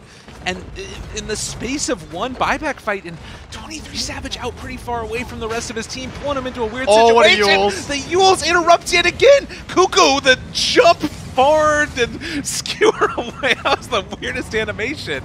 The cow jumps over the Ancient. It looks like they will be able to slow this one down for as long as possible, but still 40 seconds without the lifestealer. Yeah, they want to poke and prod it. I mean, they could go for it. Listen, you either commit or you don't, but this little half measure feels weird to me. No, there's Glyph. That's the half measure right there. All right. I guess because there isn't another tier 2 tower taken, this is the only thing they can do. Yeah, exactly. But there is no post, so they'll run over and grab this. And I can't believe how close the net worth has been this entire game. Yeah. We're always just swinging back and forth. And to have a fight start like that for T1 and to lose it, oh my, okay, that is...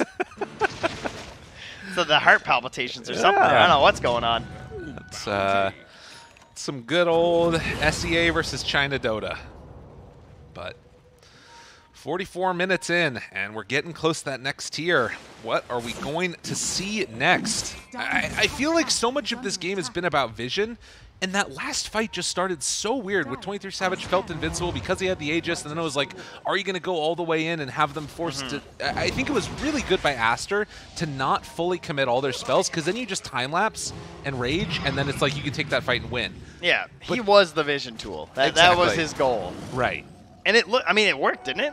Like with that RP into that skewer, like how could that have started much better for you? The way that he has the cleave going, he's actually going through both heroes, and they get Monet. The problem was that they couldn't actually like all focus there and then retreat. You know. That's true. You know, like just be happy that we got the clinks, but the buyback just turning that fully in Aster's favor. But once again, the lead it's not really massive here.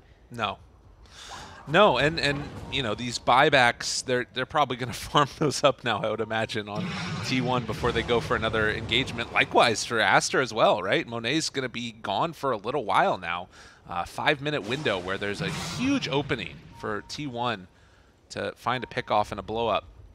We'll have to see how it goes. Very interesting that Monet wants the Aeon Disc, too. So really respecting the full burst down, using this with no the Ascetics cap? I guess that's okay. So all right, so let's go through this. Wait, he has Aeon Disc. It, though. He has that is maybe unnecessary, but that's all right. He has Aeon Disc, he has Ascetics cap, and he also has a Wind Waker on the Pango. Then there's a Force Staff on our Snapfire. You have a Lotus and a Force Staff on Lon M. Monet should not die. He has a BKB on top of that, plus a Scotty. 5,000 HP. Surely he can't die, right, guys? 5 hero smoke, surely invincible clinks. See what happens. There's no way, right? Can't die. Listen, you are caster cursing this to the nth degree. Smoke breaks onto Cuckoo. Cuckoo. Dude, he's insane. My goodness. The horn toss pulls him away from the rest of the team. All right, where's one? Where did they get him? There's going to be the force afterwards. Now, Torrent Storm afterwards, but the RP catches onto both of them. Tries to bring him down. XXS dead, but buys back Monet. Aeon Disc down. Can they find any more for him? Borax, tons of damage in the backlines. Cuckoo kept alive by that Infest, but they're able to control 23 Savage. Time-lapse keeps him alive. Monet? And now the turn, trying to chase. Surely they don't have enough as they cookie him. Everything to save Monet, but it won't happen. No buyback, 2 minutes. Trent, what have you done? You have cursed Monet, and one by one they fall yet again, dead for so long. 2 minutes. T1 gonna run down the mid lane. Wow. They got him. They got him. Oh my god. That is such an investment into just living. Yes. I mean, he did everything he could. And White Album is now going to get caught, pulled back in. He's just trying to put up a front here. I'm like, no, no, no, we have more defense. There's going to be Go heroes, away. surely. But the skewer back, Cuckoo finds him. T1 recognizing what they needed. The only thing that had to happen for them to win this game was take down Monet one more time, and they did it. Can they finish it off, though? Aster desperately trying to hang on, trying to hold out, but in the end, it was not enough. GG is called. T1, they found their man. That was such a fantastic game for T1. What's really important there is that they identified the only way they lose this game, and they just chilled. Yeah, they were just like, all right, you know, they actually don't have the best high ground, right? We're just going to hang out, right? They have great team fight, sure. We know Absolutely. that, right? But we're going to split push a little bit. And we're just going to wait it out. And that's what they did. We're going to continue on in this one as, again, T1 able to make the win happen. And, I mean, I know you don't want to come back to the screen. What? You don't want to show your face because surely you weren't going to cast or curse them. What was it again? Ascetics Cap, Aeon Disc, BKB. 5,000 HP, BKB, and a Scotty. And then on top of that, Wind Waker, Wind Cookie, Waker, 2 Force Staffs. and Cookies. And Cookie. And still, they found him and were able to kill him. That's insane. Boom. Well, that's going to do it for game number 1. All you fine folks out there, Dota fans, more action to come. You got more action across all the 4 streams that are happening, as well as the main multicast. But we're going to be back in just a bit for game number 2.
And welcome back. Just like that, we had a crazy ending to that game number 1. Swift. Did That you was a check your fast finish. PayPal a second ago, or no? Okay.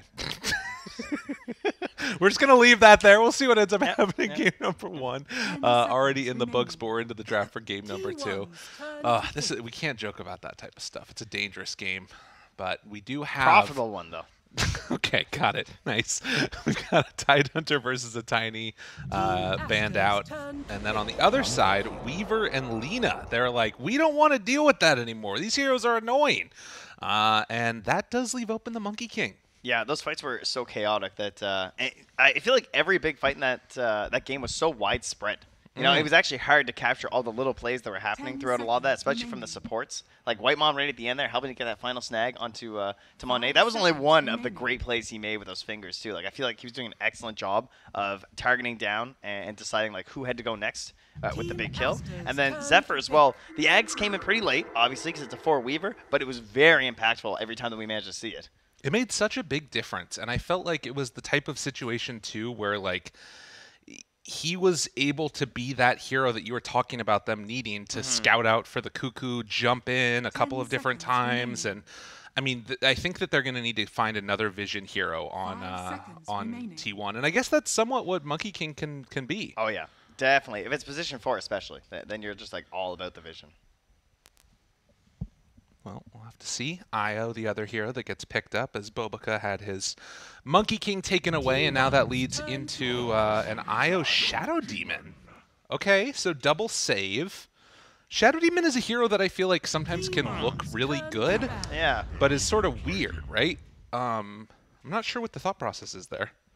not a particularly common hero versus Monkey King. That's kind of interesting. I'll bet you there's like some weird thing that goes on where Bobica's like, yo, I hate playing against Shadow Demon. You know what I mean? Like, maybe it's that you can't sort of trade hits because you're stacking up the poison on him or something. I don't know. And you're getting the illusion on it, too, so he'd be, like, punching himself with the, Yeah, I don't know. They don't last that long, though. No, it's weird. It's definitely weird. I mean, you could theoretically purge the finished Jingu. That's good. That's more so something versus, like, the core, I feel like, than if this is a position 4 Monkey King, right? Because, like, you can't dispel the counter from the Jingu stacks on yourself, but if the Monkey King garners the Jingu Mastery buff and wants to actually get the health back, you can dispel that. Right.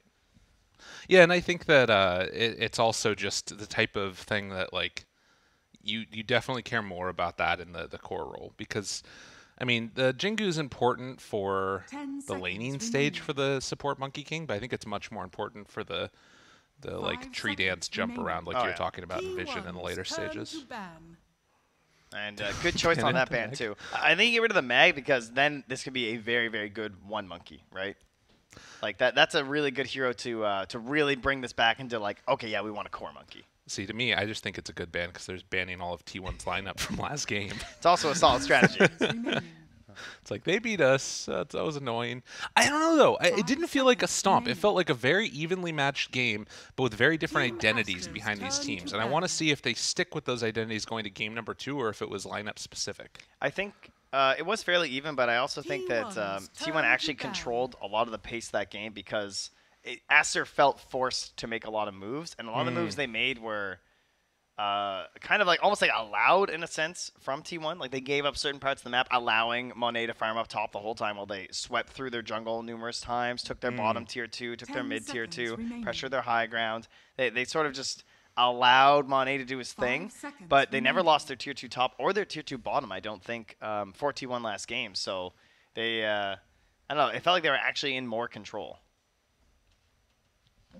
I think that is going to be curious to see if they can keep that up, that level of control. What's really interesting is this Io pairing. They have Io and Shadow Demon, so that screams certain heroes, right? Like Luna, I guess, is the big one. Yeah. It comes to mind. She pairs pretty well with both of these, but Luna is, you know, yeah. Meh. I think I saw the only Luna that I'd seen was you are playing it the other day. And then, I mean, all the obvious ones are still there. Like, we obviously have a ton of Gyro right now. Hasn't been looking too hot. I believe there's still a game going on, or it might have ended by now, but Alliance was just playing it versus Undying, too. There's currently a game of OG versus EG, where they're playing Io Gyro. So it's still there. It's still very popular. Okay. Well, we'll see if that's something that they decide to go for. I would ban Y. Would I ban Y? It looks good. Oh, they're still going with the Undying game too. Interesting. But yeah, I would be banning the anti-IO heroes here, I think. But they haven't really gone for that. They've only banned out the Meg. They're just kind of leaving the rest in the pool. Partially because you don't want to waste a ban on a support if this ends up being the 5 and 4 Monkey King, and then you're just like spending bans on like Disruptor and Wyvern, who tend to be the heroes that counter out your IO. Yeah, and it makes it much more palatable to go for those eventually. But the Earthshaker taken now, trying to fill the gaps that this draft is naturally going to lack with double save. There's very little lockdown. Earthshaker wants to make that happen. Are they going to pick Morph into ET? That's what I'm thinking. I mean, Morph pairs really well with both IO and Shadow Demon, so it might still be worth it. But that's the thing that's super funky about it, right? Is that ET would definitely have a good time with it. Granted, you still might die as ET. Like, you know, everybody talks about ET being a great answer for Morphling, but you might not be able to survive the burst. If there's one person who knows Morphling, it's 23 Savage. So they could just be asking him right now, like, is this worth it for them to take Morphling? Will you play Morphling right now? Yeah. And they say, he can still do it. Well, and they can even just say, like, yeah, true.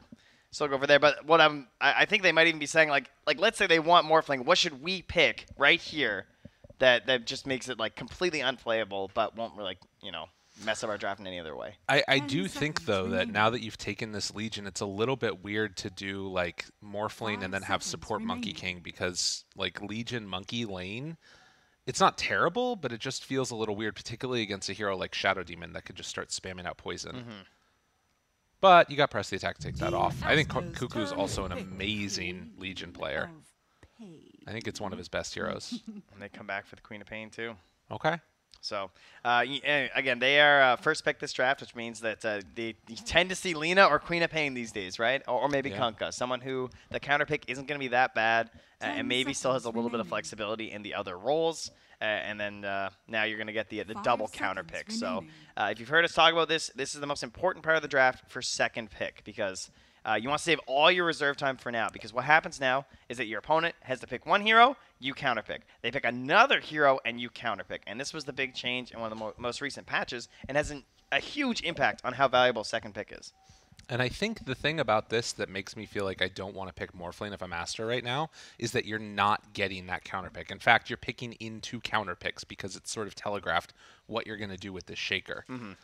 So I'm a little bit concerned about that for Aster. I mean, because what is it that really... I mean, I think you pick a lane counter to Quap now, right? Like that for me feels like the way to do it instead. And then the only question is, like, is it worth it to go all the way for the Morph? Is that the question? Oh. That would be my question. Oh, interesting. That could be cool. It's got a lot of benefits, this game, right? There's quite a few passives that you're knocking out, and you're laning versus a queen. Oh yes, finally, wow. The king. Oh, I love casting this hero. Look at the wombo combo we got on here. Do the big ulti from SF. We're gonna have some Echo Slams too. This IO's gonna be jumping around from everybody. This is the good stuff. Do you? I mean, I know we're gonna have fun casting, but do you like the hero for their draft? SF, clear wave, go jungle. It's fine. Okay, all right. IDC enemy. I feel like he's still gonna get bodied though a little bit, right? I mean, I guess you've got the save from the Shadow Demon, which helps a lot. But I'd be a little bit concerned about like dual, maybe ET finds the backline with a stomp or something, or Quap jumps on Shadow Demon and then, Orchids or whatever. Yeah, that's actually an interesting thing they're bringing up here with that ban, though, is that, like, why didn't they actually... I guess unless you have a Morphling combo with an Aghanims, it's still not worth picking Morph into... No, like picking the Morph into the Shaker. Right. Oh, you're saying use that as a combo? Yeah. Is that even good? I think it's pretty cool. It's kind of cool, I guess, because you get the BKB, right? Yeah. Get the damage. I think you do. That feels like one of those that might have gotten nerfed or something. I think that works. You think it does? Okay. Surely it works. Yeah. God, every time you use that word, it's just... it's going to bring back bad memories. For Monet, at least. Jeez. Yeah, Monet's hero, though, the one they're still banning out here. Any gotcha heroes last from carry? Well, we had a discussion last time. With an IO, it could be Alk. Right. Actually. For anybody that doesn't know what we were talking about right there, be sure to go check out the clip. I'm sure it's floating around somewhere, but it was It's quite a great moment in time for our It's poor old fine. Monet. T1's turn to pick. Slark? Yeah. Drow? Taken out there. I, And I guess that's a specific to them thing, because I've only seen T1 play Slark. well, we've seen a lot of Slark bans, I would say. That's for sure. Okay. And it fits well with the IO, right? It's kind of in that category that I placed of like the 10 Ursa seconds and remaining. maybe like the Ricky in the olden days, I guess. But like more like Ursa now, where 5 it's like seconds really remaining. aggressive. Broad and have some sort of like a control element to just like hop on top of people and just start wailing away with the help of a tether. You know what I'd love to see at some point is a Shadow Fiend with a Morph on his team, and then you just like do double raises. Whoa. 6 stacks. Goodbye, Roche. That'd be cool. I like that a lot. We gotta get in a pub, try that later. No, it's okay. Okay. I'm good. Thanks. You don't want to play with my Morph? No. Or you don't want to play with your SF? Both. Team Aster's turn to pick. Lion. Let's go, Whitemon. I really appreciate this last time. And that's, of course, is going to push the Monkey King to the 1. No real mysteries here. But, I mean, how good has Monkey King won this game? It's pretty nice. I really like the Wukong's command versus the IO +1, right? That is a helpful AoE that you can use versus them. Plus, even the Boundless Strike, you already have a multi-hero stunt. Well, 5 I think that seconds there's some remaining. interesting questions to be answered now with the Aster draft, because you have a lot of damage with SF, magical and physical. You've got good control, and they're going to go back for the Ursa that you were kind of talking about or alluding to. This looked good from Monet before. IO Ursa is quite strong, and I think it was, who was it they were playing against? It was against OG, wasn't it? Yeah. It looked really good. Can they do it again, though? Status resistance is busted this game. Look how good it is. Oh, it's super good. There's so much stuff that he's just gonna like burn off. Like, and if he has it like in the middle of the fight, like Whitemon can't really help that much. You And know, he's even got the duel saves. doesn't help that much. Yeah. Got saves yet from the Shadow. Yeah, they picked Legion into Shadow Demon, by the way. It's a bit of an issue for a lot of Legion Commander players.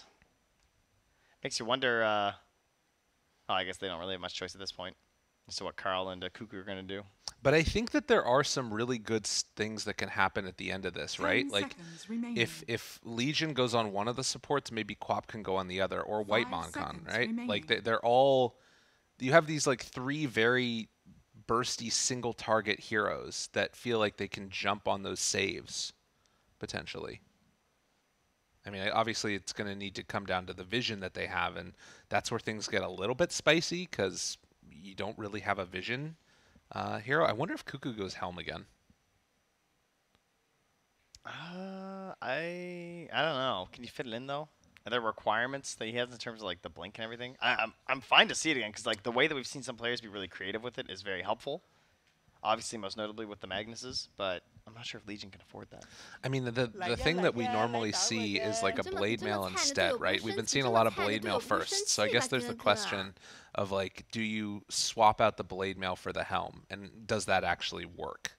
And that's what I think if there was a hero, if there was a player to do it, it would be Cuckoo, and maybe Zai. Yeah. But I don't know if it's something that he's going to value or not. It does feel tough to think about throwing that into his item build, but we'll have to see. Game number 2 on the way is T1 looking to build off of the success of that last one and look to carry this over into a 2-0 victory. It'd be huge for them in the group stages, maybe even start them on a path towards an upper bracket berth. Who knows what could happen? But for now, at least, we're going to get into this one. You want me? I am a little curious about the Monkey King here too, because there's not a lot of great tools available for this Monkey King in terms of like boosts and buffs. You know, you look at this Ursa, he's gonna have like Shadow Demon to help save him and everything, and an Io constantly tethered. And we're used to seeing these like Monkey Kings when it is actually core, it tends to have maybe the Empower or something helping, maybe some Bloodlust, and 23 Savage is kind of an island in this one. Yeah, in terms of that like farm acceleration, there's not really that much that helps. Ooh, XXS! Hello, how are you? Friend, we're gonna come give you a hug. Can they chase him down? They don't look, it's a bounty rune chasing you. Right clicks come through, needs another one, but not gonna get it for the kill. Good escape by Aster. Now can they actually bully them out of here? At the same time, they drop a sentry there to block the small camp too. Okay. 30 seconds Very to frustrating for a Shadow Fiend of all heroes, right? Someone who desperately relies on those neutrals. What I was going to mention, though, is before we got into that one, is that I feel like there is, even though there's not that like acceleration in terms of like a bloodlust or something else like that, there is really good heroes for keeping people in the Wukong's command, and then of course the stuff that you get from Zephyr of the minus armor. Like there's sort of like buffs that way that help Monkey King, but it's not like directly farming related. Yeah. Speaking of which, gives one more punch to White Album on his way back towards blocking out the lane, and this is going to turn into T1 getting 3 bounty runes again. Yeah, 2 games in a row there. So, I mean, led them to victory in game 1. Hey. Clearly, that's what decided it, and nothing else. And I don't see any mix-ups here, right? Yeah, our lane's pretty decided. And Cuckoo's Legion Commander, how is this lane going to go? Feels like they really need to try and just bully line him constantly, right? Just run at him with Zephyr, try and punch him, but then there's the big scary bear there. So Zephyr going to be needing to utilize as much of the bonus damage as possible. Keeping that pressure on. You talked about that difference between level 1 Monet, rather level 1 Ursa and the ET. As you start to stack up those levels, it can be a pretty big difference. I think in our last game too, he showed the Earth Shock really early too, so he had a worse laning stage. But right now he has that little bit more threat going with the Fury Swipes. So far, so good. Monet.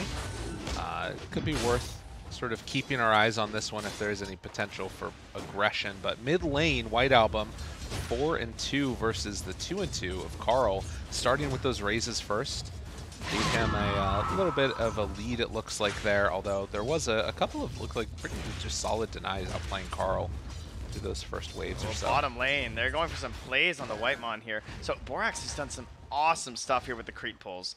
Very frustrating to play versus. So he pulled it all the way around to the tower, so they reset the lane there. Now he's going back again, but this is a Monkey King. With an Orb of Venom. Yeah, oh no! Oh no! He didn't wait. Whitemon! All right, well, Borax just like really out-mind gamed him there. That is one wrinkly brain. That was good. And then goes right after the throw Sentry into camp too as we look mid and White Album's getting real low. Wow, it would have looked sick if Whitemon got it from the low ground. Maybe even would have baited him into like trying to think there was a ward there or something, but not the case. You can see Shadow Fiend very low. We'll have to keep our eyes on that one just in case there's a dive. But in the meantime, this Shadow Demon enabling a lot for the Monkey King. Off to a great start. Well, Shaker's just like such a poor laner too in a lot of circumstances. But Lion, not the best 5, first off, right? Okay. You know, in the laning stage, not super great. And Shadow Demon, just wait till it's level 2. You know, that's when the real problems will come from Borax. True. I love this Bassi on XXS too. It allows him to spam a little bit more with the Enchant Totem, and it's always going to be helpful for Borax to get a little bit more mana too. A really value item for that laning stage, definitely. We can see some pull shenanigans happening. They're also trying to get that one pulled back by the ET to grab the wave, but Borax is going to wrap this one all the way around behind the small camp. And I'm curious if he takes this back between the tier 2 and the tier 3, that you can really take it on a long run around, but instead it's going to be XXS that gets chased on down there, and well, 23 Savage leaves it alone. So pulling the wave in between the tower, or underneath it rather. Yeah, as long as he gets them all, I think this setup should be relatively... Yeah, it's going to be a big push. Because 23 Savage is still holding the wave in front of the tower right now. So. Are fortified. White Album trying to keep this wave shoved out and then hopefully go to find the small camp, but it is already blocked, as we talked about, from that initial movement, and no sentry ward coming out from it as of yet.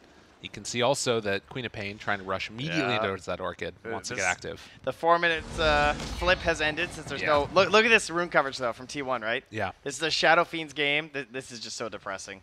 This is when your teammate needs to go die, so they can just like come fill your bottle. When the enemy brings 2 supports, and they take both your water runes... And I think they stole his bounty rune as well. Dude, this guy can't catch a break. He's got COVID. He's like getting people running into his lanes. Poor fella. Well, time for someone to get real aggressive here pretty soon on the side of Aster if you want some help. Don't forget they also blocked out a small camp, which still hasn't been fixed. So they have really ruined this SF's game. Carl. And he's still leading on CS. Carl. Needs to be careful there. Pops up the stick afterwards, tries to run in. Oh, man! 20 HP, the raindrop coming back up again. Borax. That's the HP steal right there, man. Looking for a wraparound. Wants to get him, but... And he has a Radiant Ward down bottom, so Yeah, I think knows. he knows that he's making this this journey. So this is just that value coming in from the dagger, the slow, steady heal. Yeah, there you go, right? That's the difference in this matchup now. That little bit more HP. Disrupts just for the deny. That is petty. I love it. Very nicely played. What is XSS up to? He's actually jungling here on Earthshaker under an OBS too. So White Monster's stealing the XP. Great feeling for a support player. Absolutely. Growl's just tipping him. This annoying Shadow Demon just following him around in mid. Whoa, Carl! He's playing it Oh, very he's got close. Disrupt.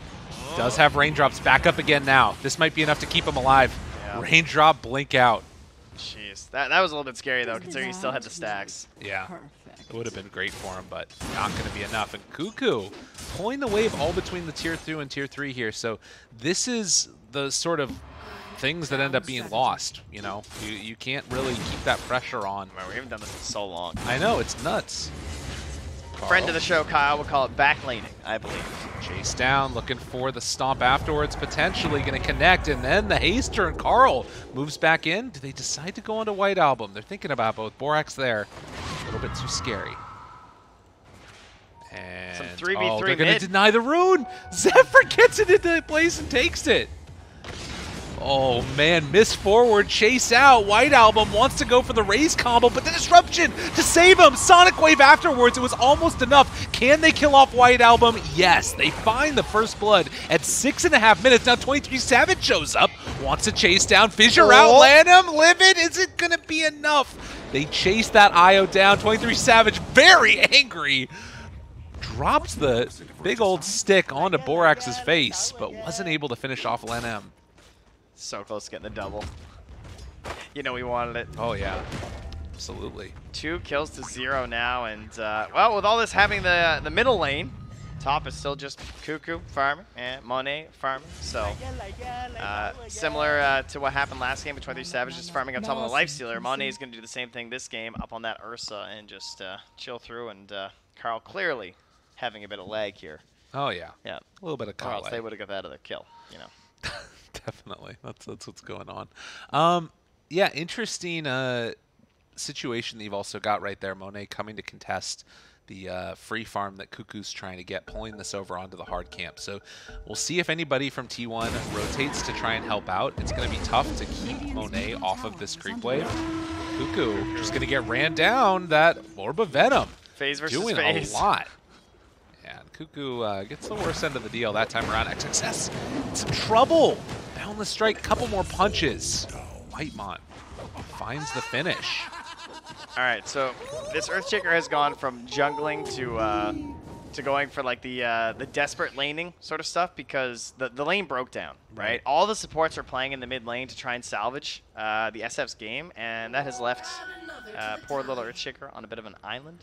And this is one of the heroes that really can't afford this to happen because you need that point in the game where you just farm up your Blink Dagger so you can just do stuff on this hero.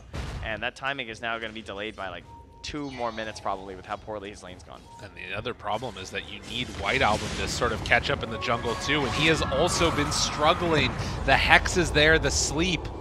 Are they going to try and continue this fight or not? They don't have Sonic Wave for another 20 seconds, but now over on the other side, they get the breakdown. Catching on 23 Savage who shows up. Boundless Strike over there. Lanham trying to heal up this Earthshaker who just came back to life. Dies again. Now Borax in trouble too as T1 keep the chase going. Drop down the Xingqiu spray. So what I think so good about this is that they have an offlaner that really struggles in these situations in the early game, and they have a support that has the same problem. Because Io just is not a threat right now, right? Io wants to play the whole game with Ursa. Ursa does not need Io right now. So Io was like, okay, well, I guess I'll go help in other places. But balls are just terrible now. Yeah. Did you see what happened? That line was so low, and Lanham hit him with every ball. It's level 3, and he didn't even look scared. Lanham just like walked back a little, or Whitemont just walked back a little bit, and then he just came back into the fight. And I mean, again, you're sort of, I guess, seeing the difference in terms of what you get out of a Legion commander versus this Earthshaker in terms of a laning stage. A little bit stronger from Legion, but then also you have the press the attack. So if people come at you, if like, you know, for instance, the Shadow Fiend rotates over, which is not going to want to do, or the supports rotate over, they can't like go for the cutback. And I think also like, because I'm trying to imagine if XXS had instead been doing the backlaning thing that Cuckoo did, maybe he could have been able to get more out of it, but wasn't the case. I mean, the problem is you can't do that to Shaker, right? Right. You know, it's not the same as Legion. You don't have that sustain, so this is where the hero struggles and does need some help in the lane. So it was really well played by T1 to ensure they pressure that mid, because it's also really hurting the IO, because you know what an IO player wants to do? They want to sit in that dire jungle and do triple stacks, because it is dumb easy. I can do it. So, you know they can do it. But it ain't going to happen. No. There's too much pressure on. XXS can't find a place for himself in this game. There's also sentries all over the place still, in that jungle, by the way. So they're well aware of that being a possibility. Every rune going the way of Quap right now. And, well... Dude, they've actually ruined his game. Like, 2 of his camps being blocked out this early. Oh, and back towards mid again. They find him. Borax just drops Monet. They're going in on him, though. 23 Savage. Too big for his britches. Gets brought down. What are you doing there, buddy? Oh, XS is so happy. Like, yes, I found a play with Echo before Blink. Actually getting some gold into my hero. That was so needed. I mean, this game was going off the rails. Again, Monet is like the one that's sort of holding the torch here and actually making things look fairly good, but... everybody else is definitely struggling right now on Aster, and T1 doing a great job of shutting things down as, again, run into the jungle, drop down wards, just be annoying. Yeah, and XS gets about 2 seconds on this lane down bottom before 23 Savage respawns. And no Wukongs. Allies are also coming in with Monet and Borax. This could turn bad on 23 Savage if he tries to make an aggressive play here. He doesn't actually know that these dire heroes are here. Oh yeah, the poison comes out, so he should know. Surely. Yeah. And now he's seen the Ursa too with the tree cut. Jumps in, tries to take down those creeps fairly low, and will he bring it over anybody else? And now you don't think of the balls as a great vision tool. They're mostly used like defensively, I guess, but you know, they might catch 23 Savage if he's not careful. Gotta be careful. Carl looks for the jump in. They have a good angle on this one. Everybody from Sonic Aster Wave. all grouped together. Can they go the Boundless Strike? On to 3 from 23 Savage. No Borax. They gotta be careful. Finger on Atlantum. Support's not gonna be able to get away from this. They drop the SF ulti, but Carl, eyes on the prize, looking for more to take down. And SF just going to TP out. But what a fight. T1, they're assassins. That was such nice defense considering they didn't have Wukongs, and they actually didn't have Sonic Wave when that fight started. It was like 10 seconds away, but just confident in Whitemont once again there with the Finger of Death. And have the stack now set up there on the line. 9-1 after a game number 1. You can see this here. Boundless Strike too. It was sick. Boom. Almost onto 4. But and then he's just back out of there too right away before Monet can punish. Yeah, just they're playing really well together. I think T1 are looking like a very cohesive group. Cut down. They got it. Is, oh, That's no. the right tree. Oh no, he's on the inside. They can't get to him. The bear couldn't get through the trees. Well, and 23 Savage able to survive through it. Dude, what? Well, he spent his ulti, so at least he got that. That's 2 minutes without that. Yeah, why did he do that? That was weird. I think he thought that maybe they could just like cut again in a second. Oh, okay, got it. You know, I mean that should clearly say there are no other allies here. You know, right? Everyone else wasn't coming through. It was only gonna be the Lion. Still, they get away with one right there on T1. Could have been a lot scarier if you lose 23 Savage there again, but Aster not able to take advantage of that moment. And Cuckoo right now, they don't have a great hero for farming Ancients at the moment because this Monkey King doesn't have like, you know, he's not going to Battle Fury or anything, and doesn't have an Empower. So Cuckoo with the Armlet just cuts right through these. And we'll get himself into a Blink Dagger. Sure, it's going to be later than the Shaker, which, by the way, well done, XSS, honestly. To even recover this much, I feel like he could be even lower at this point. And you know a smoke's got to be coming. It has come at the cost, I think, of White Album. Normally, you I think see your SF at a higher position, but he's just going Falcon Blade Treads. Like, he knows that he needs to fulfill a different role than most other SFs this game. You know, they actually dewarded one of the sentry camps, but they put an obs on top of one of the sentries they used to block the top dire camp here, too. So if the Radiant run through, they'll get that. But there's the reveal. Big dunk onto Carl, finds the kill, and now looking for Zephyr. They get them both. That was huge. And that's the reveal that you need. That is such a dream scenario. Oh, We're a into little Roche? behind. What? Right away. What a turnaround. The last couple seconds there. Orb of Corrosion. We have Shadow Fiend. We're right in. We got 1 level presence. That's fine. This is amazing. Aster with a huge turnaround. And now going to claim an objective. Can maybe even go to take the tier 1 mid afterwards? Probably not worth it. Just go jungle. Okay, fair Yeah, enough. I'll be happy with that. Well, an impressive series of events there, and that that's was what the insane. Shaker gives you. That's actually so crazy they just got that double hit on the dunk. That is like stabilized this game and to what was looking like a potential ramp up and snowball situation where, I mean, when this blink's done on Cuckoo, they're just going to run at you, right? Yeah. They're going to be on your side of the river, and if they don't get that Roche before then, it's very unlikely they get that first Roche for the Ursa. And we all know how important first Aegis is for an Ursa, so you can actually play aggressively, especially with an Io, if you want to do some kind of YOLO relocates. Super needed. Super needed. And yeah, also catch-up will start to happen for Shadow Fiend as well. You know, that one fight into a Roche sets him up for having the Dragon Lance now and getting a little bit tankier. That series of events and getting the Blink Dagger, it makes up for everything.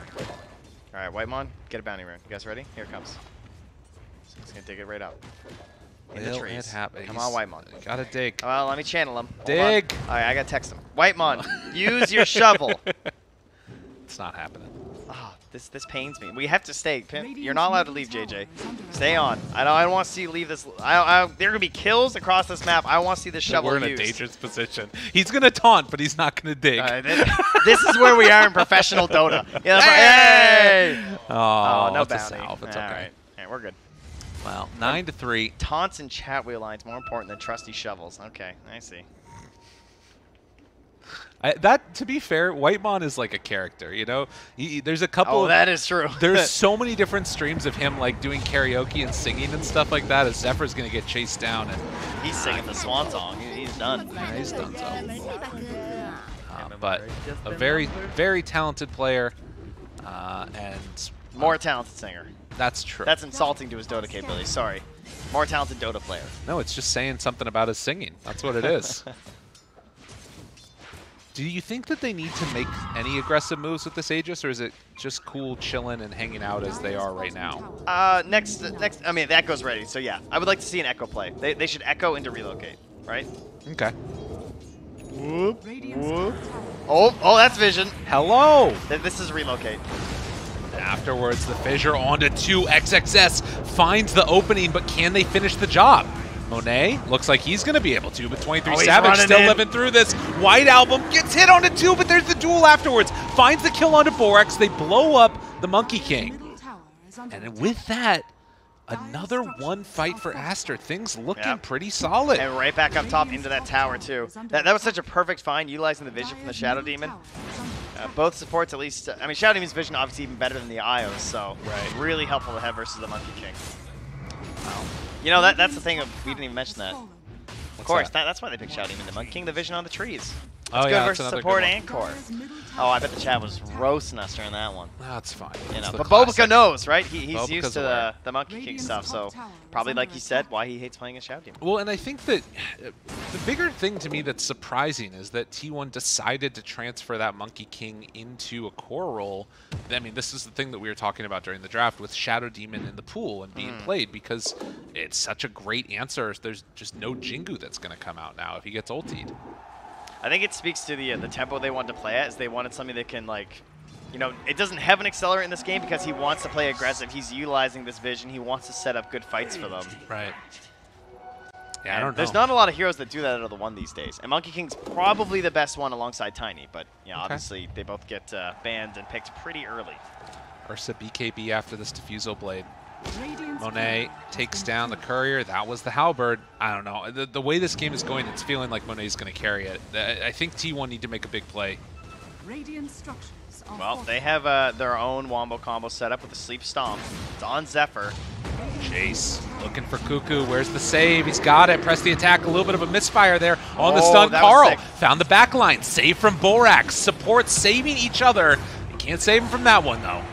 Carl gets the kill. Dual win. Looking for more. Oh, nice, nice. Thinking about it. Monet looks for the chase. Another stun off the mark. Whitemon little bit of nerves there, but yeah, the Aegis, only 20 seconds left. Aster will retreat.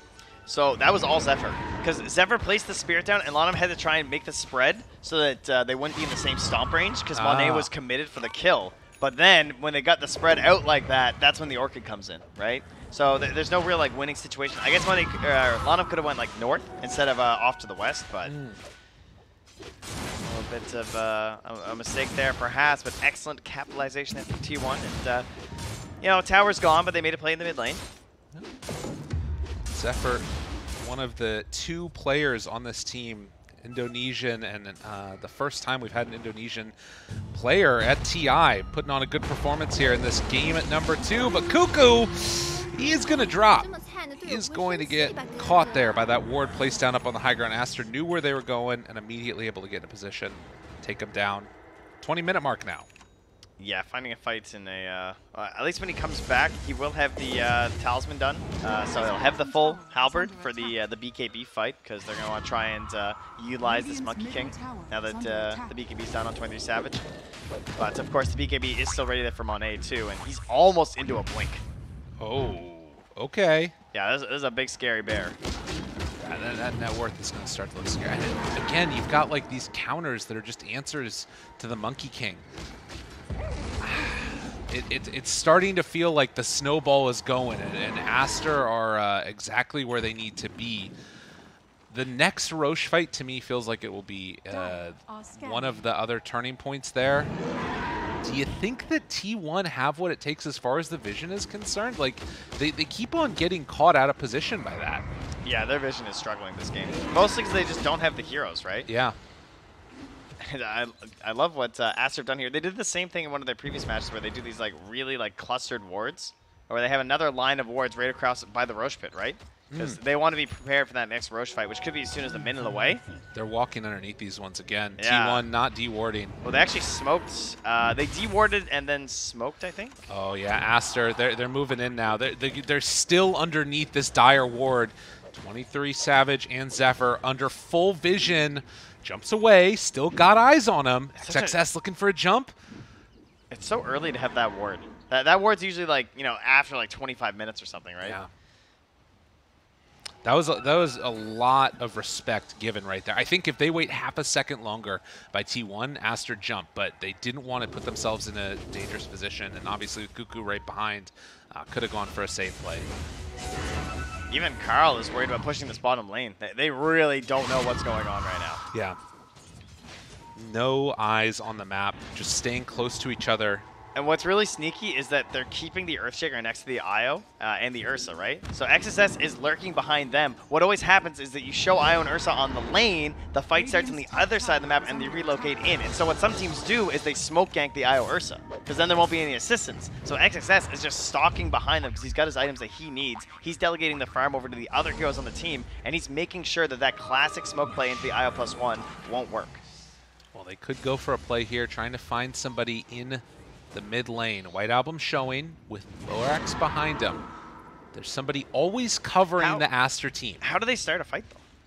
Like Cuckoo doesn't have a blink. Yeah. So is it just Whitemon has to just blink in Hex and you hope the Cuckoo can get there in time? It feels like what we saw last game, where it's like T1 are much more comfortable absorbing that pressure and not being the first one to make a move. Which, again, dude, this ward down here. That's a fast Roche. This ward down here, this is scary. Jumps in, Fissure catches Whitemon. Oh, but the halberd, it came out in time, and then the blink away. Oh, Cuckoo. That's a BKB down. Literally saving his support's life right there, and now Monet has to get away. There's the pullback in the relocate, though. It's good. That's what they needed. That was a duel. They just started that. Both teams expending a lot here. And with that, it should be another stare down across the area. Do they realize that there's a ward up there? Yeah, Whitemon gets the D ward now. That could have been so much worse for T1. It did its job, that's for sure, that ward. Yeah. Well, now they have recovered. They're in position for a potential Roche fight here. What is the play here for T1? Their initiation struggles still, right? It is, again, just Whitemon. They're going to smoke up. They are a bit split from Aster. Yes, they have relocate, but it's not instant. So if they could get a burst down on one of these heroes, that could still put them in a good fight, even if the relocate comes through. SD. Oh, that's the hero. White They Album. can get him. Borax trying to get into position to save him, but is it going to be there in time? No. The silence afterwards. They even had the Orchid ready for Borax. Jumps in. Carl there, but the Echo afterwards lands down on it too. And the Fissure. XXS trying to salvage his friend's life, but is it going to be enough? 23 Savage there and ready to beat away. Monet, Lanham, and XXS off to the side. They don't want to buy back. T1. They take a good fight. They lost Carl for it. Cuckoo almost died as well. That was a 6 save by 23 Savage. He just threw down the Wukongs and was like, no, leave him. That would have been so much worse otherwise. But that was Echo down. Yep, and they try and go towards the pit, but ET there, scouting with the Spirit. Yeah, can you really go in and take it as T1? I mean, I feel like they don't really Roche that well. So, like, even if they sort of win a fight to some extent and, like, take out one hero and, you know, bait out a lot of things, it feels like there's no objective. We're just playing Dota here. Yeah. Squiggle, squiggle, squiggle. Yeah, and they're kind of locked there as Aster, right? Because they feel like they need this Roche. It feels like the dynamic is definitely shifted a little bit. The jump in that we saw there from T1, where they are trying to make the move on the other side of the map. And now Monet goes in and just hits away at Roche. Carl has no TP. So they can't fight this. He actually says to run there on Queen. He just showed on the map. Oh. He just thought they wouldn't do it. 23 Savage. Right on top of the outside. Aster, no vision there. There's the jump in. They get it. Monet able to get that Aegis. And the Monkey King is just going to get ran down and killed. And now looking for more Cuckoo. Disarm, but there's the Diffusal Blade. Running in, blocked off with the Fissure. Carl. And T1 loses 2. Carl not there with the rest of the team. I actually thought it was a good play when Carl did it too, because I thought, you know what? I actually think you can keep them locked down here. He can go farm up, try and get towards that next big item. Show or what happened? How did they know? I think they just, it's not so much they knew, it's just they had confidence with the BKB and the relocate save the money could start it. And I think T1 felt like they wouldn't do it with the constant threat of the Spirit and the Vision. Right. But Aster just calling their bluff really is all it was. Yeah. With that, a big win for Aster as they're going to get Aegis, Shard, ready to go, take down this Tier 2 tower, try and suffocate out the rest of the map. And T1 left searching for answers. And look at how big Monet is. 17,000 net worth. Yeah, and this Shard is just so frustrating to play against too. Like 8-second cooldown too on that already. They just have to wait for him for last, but like I think he's gonna do too much damage in the fights to be ignored. Like, this guy is scary. Yeah, I'm trying to think, is there an itemization plan that can really help them? It feels like Force Staffs would be kind of nice to try and kite a bit, but you have an ET who wants to maybe go Ags, which seems a little crazy to me for Zephyr. I don't know if this is like the greatest Ags game. But Lion, you know, you want the blink. Maybe White Monk can get a Force Staff to try and help, but it feels like that's not enough when it's an Io Ursa, you know? True. Because you need multiple avenues of save. Now, White Monk gonna lose his courier, but 23 Savage trying to make a play, hoping to get something done. Borax down low. Borax going to fall. But then the BKB and the TP out. They kill you in front of my team. Yeah, all right. And yeah, he knew he couldn't walk out, so Borax was just dead. So that will be the slowdown that they're hoping for on T1. Get this game delayed until the later stages. As late as possible. DD gonna spawn bottom. Cuckoo gonna find that one. Right now, only 40 damage stolen by the Legion Commander. And we do still have kind of an awkward spot for them, I feel like, where, you know, the Shard should hopefully be able to, you know, salvage things against the Shaker, but at the same time, like, if Ursa ends up gaining an Abyssal Blade, we just have queued up right now. It's the next item for sure, like, because that's the only saves they have, right, is their BKBs. Again, it comes back to this idea of, like, kiting and everything that's just not really there for them, whereas there's so much kiting on Aster. Like, you got Fissures to just, like, block off and break up the fight. You're going to have the relocate saves. You have disruptions. And then even on top of that, you're going to have the ulti from Shadow Fiend. So it's really hard for T1 to commit a lot of the time. They might think about going up top. XXS could be there. This is underneath a ward. 23 Savage and Whitemon underneath that ward. A relocate play would absolutely decimate them. Obviously, don't want to reveal that ward and save it for Monkey King if possible. Yeah. But they're chilling, waiting for Whitemon to step out here. White Album, 5 more seconds for the invis, and there is a sentry on the ground, so if he gets too confident, could also actually be a turnaround kill, right? If he were to walk it, like right now, this could be bad. Oh, but he knows. The creeps are following him, but of course they obviously see him, so. Well, that reveals that there's a ward up there, and it's better to lose the Lion than the Monkey King. Yep. So, back to farming. Back to farming. 4 staff queued up for the Lion. Legion trying to get back towards the BKB afterwards, it looks like. Oh my instead. god. White Album, though, man. That was the talent now, plus 3 damage per soul. So right now he's hitting for 329 damage. It's pretty good. Oh, Monkey King's thinking about dropping this on him. Monet's in the area, though. Invis. There is a sentry down there. Line him. Oh, Spirit's getting close. Another Ob Sentry, man. They want this kill so bad. Yeah. They really, really do. Cuckoo? Ooh. Good blink out. Monet was ready to just jump on anything that's moving. That is terrified. Yeah, we'll retreat away again. But you can see, I mean, you're kind of just chilling out in the jungle and not able to farm that much on this Monkey King. I guess they're going to depend upon some of those other cores to be more of the accelerating farm. And hoping that Carl can get up towards the Shiva's Guard, which it's going to be completed right now. That's big. That is more kiting potential, which they're definitely lacking. And mitigating the heal, which is nice. Yep. Hey, man, it's hard to find answers for T1 this game other than just, like, delay forever. Yeah. And I don't know when this gets, like... Of course, if Monkey becomes a crazy beast, like the later talents on Monkey King are just unbelievable. I don't think he's hit like a creep in the last couple of minutes, though, if we're going to be honest. He's kind of just hanging out. There it is. Look at him go. You know, he's hitting some creeps. Boundless Strike. Getting some XP. Yeah. It's the way to be. Definitely expecting more wards on the high ground, though. And remember, that was pigged out by the Lion, so hopefully that communication has been very clear towards 23 Savage to not go over there. You would hope so. Yeah, he's staying pretty far back. Cuckoo, though, going to make the play now with Carl. And, of course, playing with this Lion, very quick blow-up potential. And getting dual damage, that infinite scan. Oh, they know. Oh, my God, dude. They were so ready. But they get the kill nonetheless. And the dual victory. Stunned for a while. Cuckoo going to fall. So a trade of 1 for 1, but they got the dual victory. Yeah, those TPs were coming through. I see that ward in the mid lane. I'm not sure if it caught some of that movement or whatever from the side of T1, but like XSS was coming through before there was even a blink from Cuckoo. Yeah.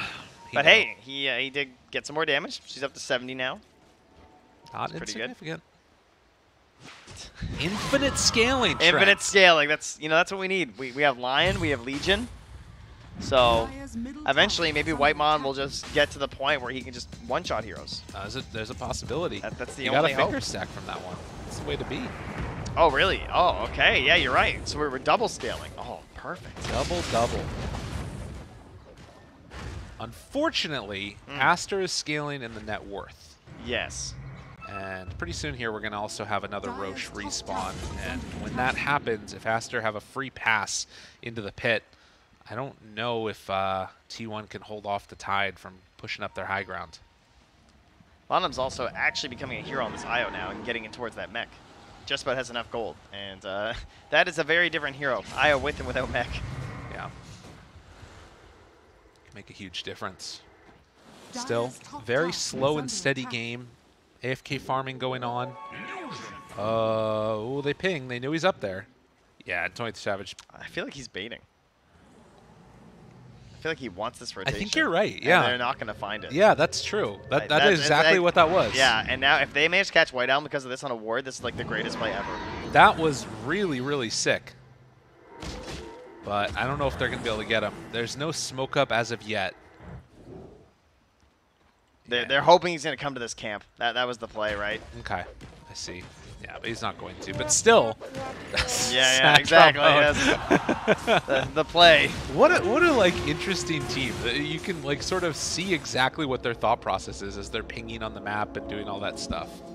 Well, ladies and gentlemen, I have great news for you. It's only 2 minutes until the next Roche. There it is. It's better than 3 minutes. Because this is where our game is at right now. And I tell you, though, that XP going up on the Monkey King, it concerns me. Yeah.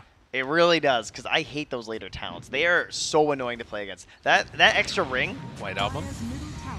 BKBs. Dire's middle tower. Okay.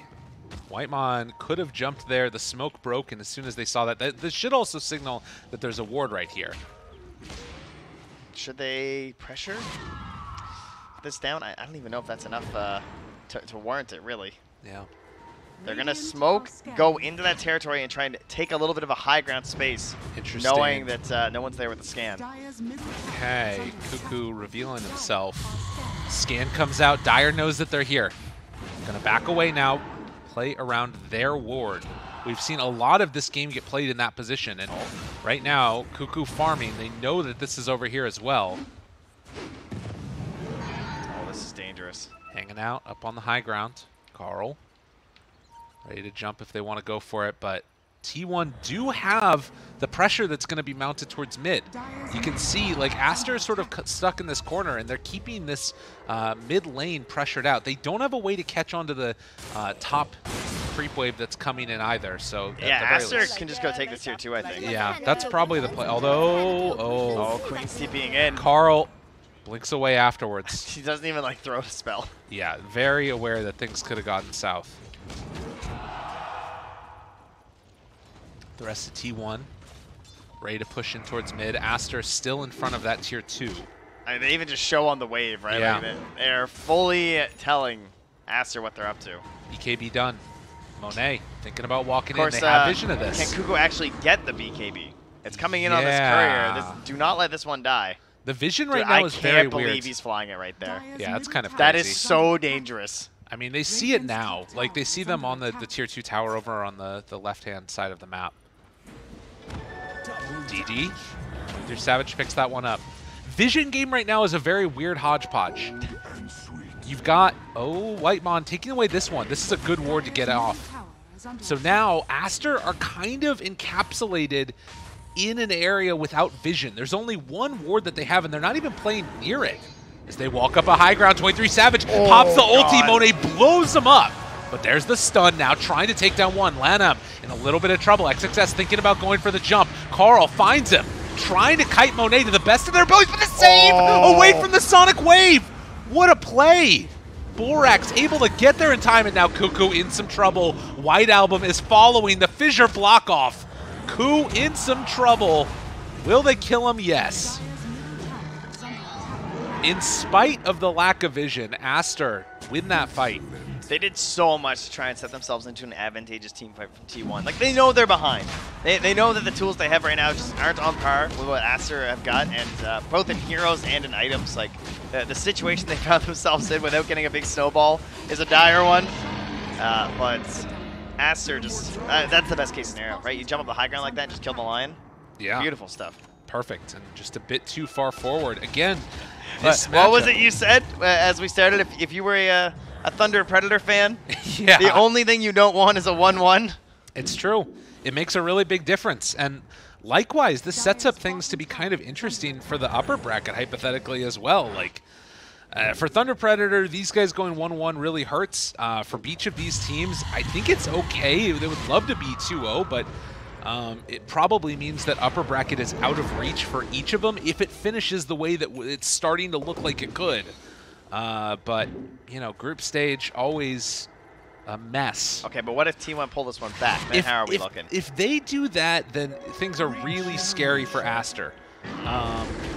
Particularly because, again, you have to keep in context, Aster played against, like, Undying on day number 1. Oh, yeah, true. And that's a game that you realistically, I mean, it sort of depends on where you're at, but it feels like that was really good luck for Undying to get that pairing this early on when they were playing with 86.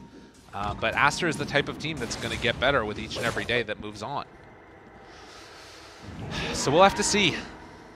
Time will tell, but this game, if Aster want to keep their hopes of potentially an upper bracket berth in their mind, then they're going to have to win this one out. And for T1, would really love to be able to close this one, or rather make a comeback happen. Well, with that Roche, we of course have the Aghanims. There's some on the Ursa now too. So that is a 18-second. So that means for 13 seconds he's not enraged, and then in those 13 seconds he can also be Earthshocked too. It's so crazy. Well, it is felt like some early game stuff went well for T1, but this Monkey King position 1, I have really not believed in much. Fissure, Echo, what? They catch him, but then the turnaround comes so quickly. Monet, the relocate comes in. They're draining all of his mana. Can they find any kills? There's the duel. Meanwhile, on the other side for the SF, and he ends up falling. So they end up trading 2 for 1 there, trying to kite out this Ursa now. As the Sonic Wave is done, they burn through that Aegis. What was this fight from Aster? Cuckoo trying to chase through. Carl keeping him under control. The Hex is there. They want to bring down Lanham. Zephyr getting pulled in, but there's going to be the Dispel. Can they do anything else afterwards? Carl backs away, still kiting. Silence off to the side. Whitemon gets caught, but Monet, he's completely out of mana. And Lanham can't get him out of here. Dropping down somewhat low. There's the chase down. Carl gets the blink away. Revealing Lanham blinks out yet again. Borax living through this one. There's going to be the pushback. Blink. Unbelievable. Cuckoo looking for round 2, trying to chase down Borax, but he's also 4 staff away. They're kiting this bear perfectly. Whitemon played this game about as good as you could, but 23 Savage gives him the tip and then the jump out from everybody else. What a fight. Yeah. They went for the jump right away because he went Fissure into the Echo from XSS. Yes. Trying to force this fight into the tower, but Whitemon was just spaced far enough back that he didn't actually get stunned by the Aftershock, I believe, and that's what started the whole chain stun on XSS and led to his death. And the Echo, or the Psychic Headband pushback on the Ursa to keep him alive. Like, so many solid performances right there and able to control for the fight. Again, you look at this one. The jump out happens. Yeah, you can see Whitemon gets the Hex right but there, he took the damage from the Echo, but didn't Yeah. get hit by the Aftershock. Jeez. Yeah, that is brutal. Oh, that's a little unfortunate. Could have obviously went a little bit better, but man, once that Wukong comes out, I'm telling you, it's a problem. It is. You know, it is a major problem. And when you get to 25 and it's even bigger, it doesn't matter where your net worth lead is. It feels like you can't fight in it, especially as a support, right? And they're pretty reliant on their supports for these stages we talked about. And the delay from T1, this game was in a much worse state 10 minutes ago. But Yes. T1 delayed for a very long time. Good pushes out on the side lane.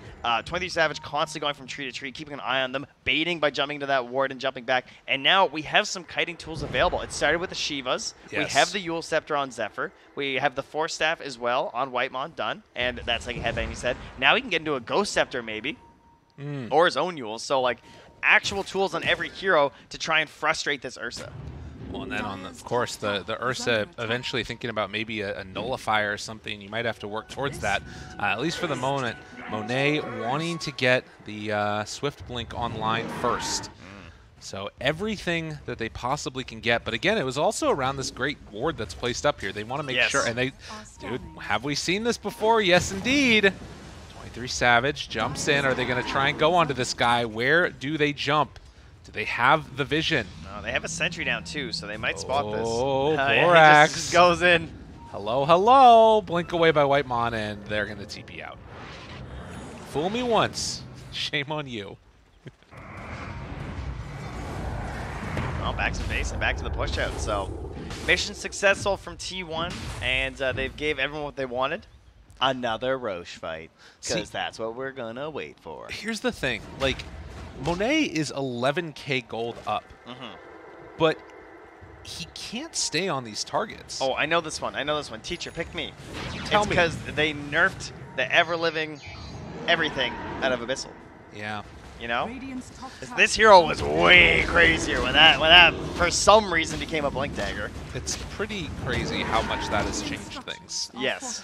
And you can see it in the fights. Yeah, it Like, makes all the difference. It's way harder to stick on targets. And the other thing that ended up, I think, really making a big difference in that last one was the mana drain from Lion. Like, him taking all the mana away from Ursa, it really caused trouble because he couldn't, you know, go for overpower hits. He couldn't go for the Earth Shocks to get the status resistance, like everything. Maybe he won't be able to Abyssal. That would be pretty crazy. Imagine not Abyssaling because of a mana drain. That would be frustrating. 23 Savage, caught with the disruption. You have friends nearby, ready to go. but no way to stop that one. Oh, White Album also pops BKB. That was a little bit weird, but sure, it will be fine as Aster take a nice pick off onto that Monkey King. This is the part that's sort of weird about this hero, right? Is that you love to have it for the vision, but if you have to rely upon it for the vision, it kind of feels weird and bad. Was that just like a Glimmer Cape Scout from the Shout Demon? Yeah, I'm not sure.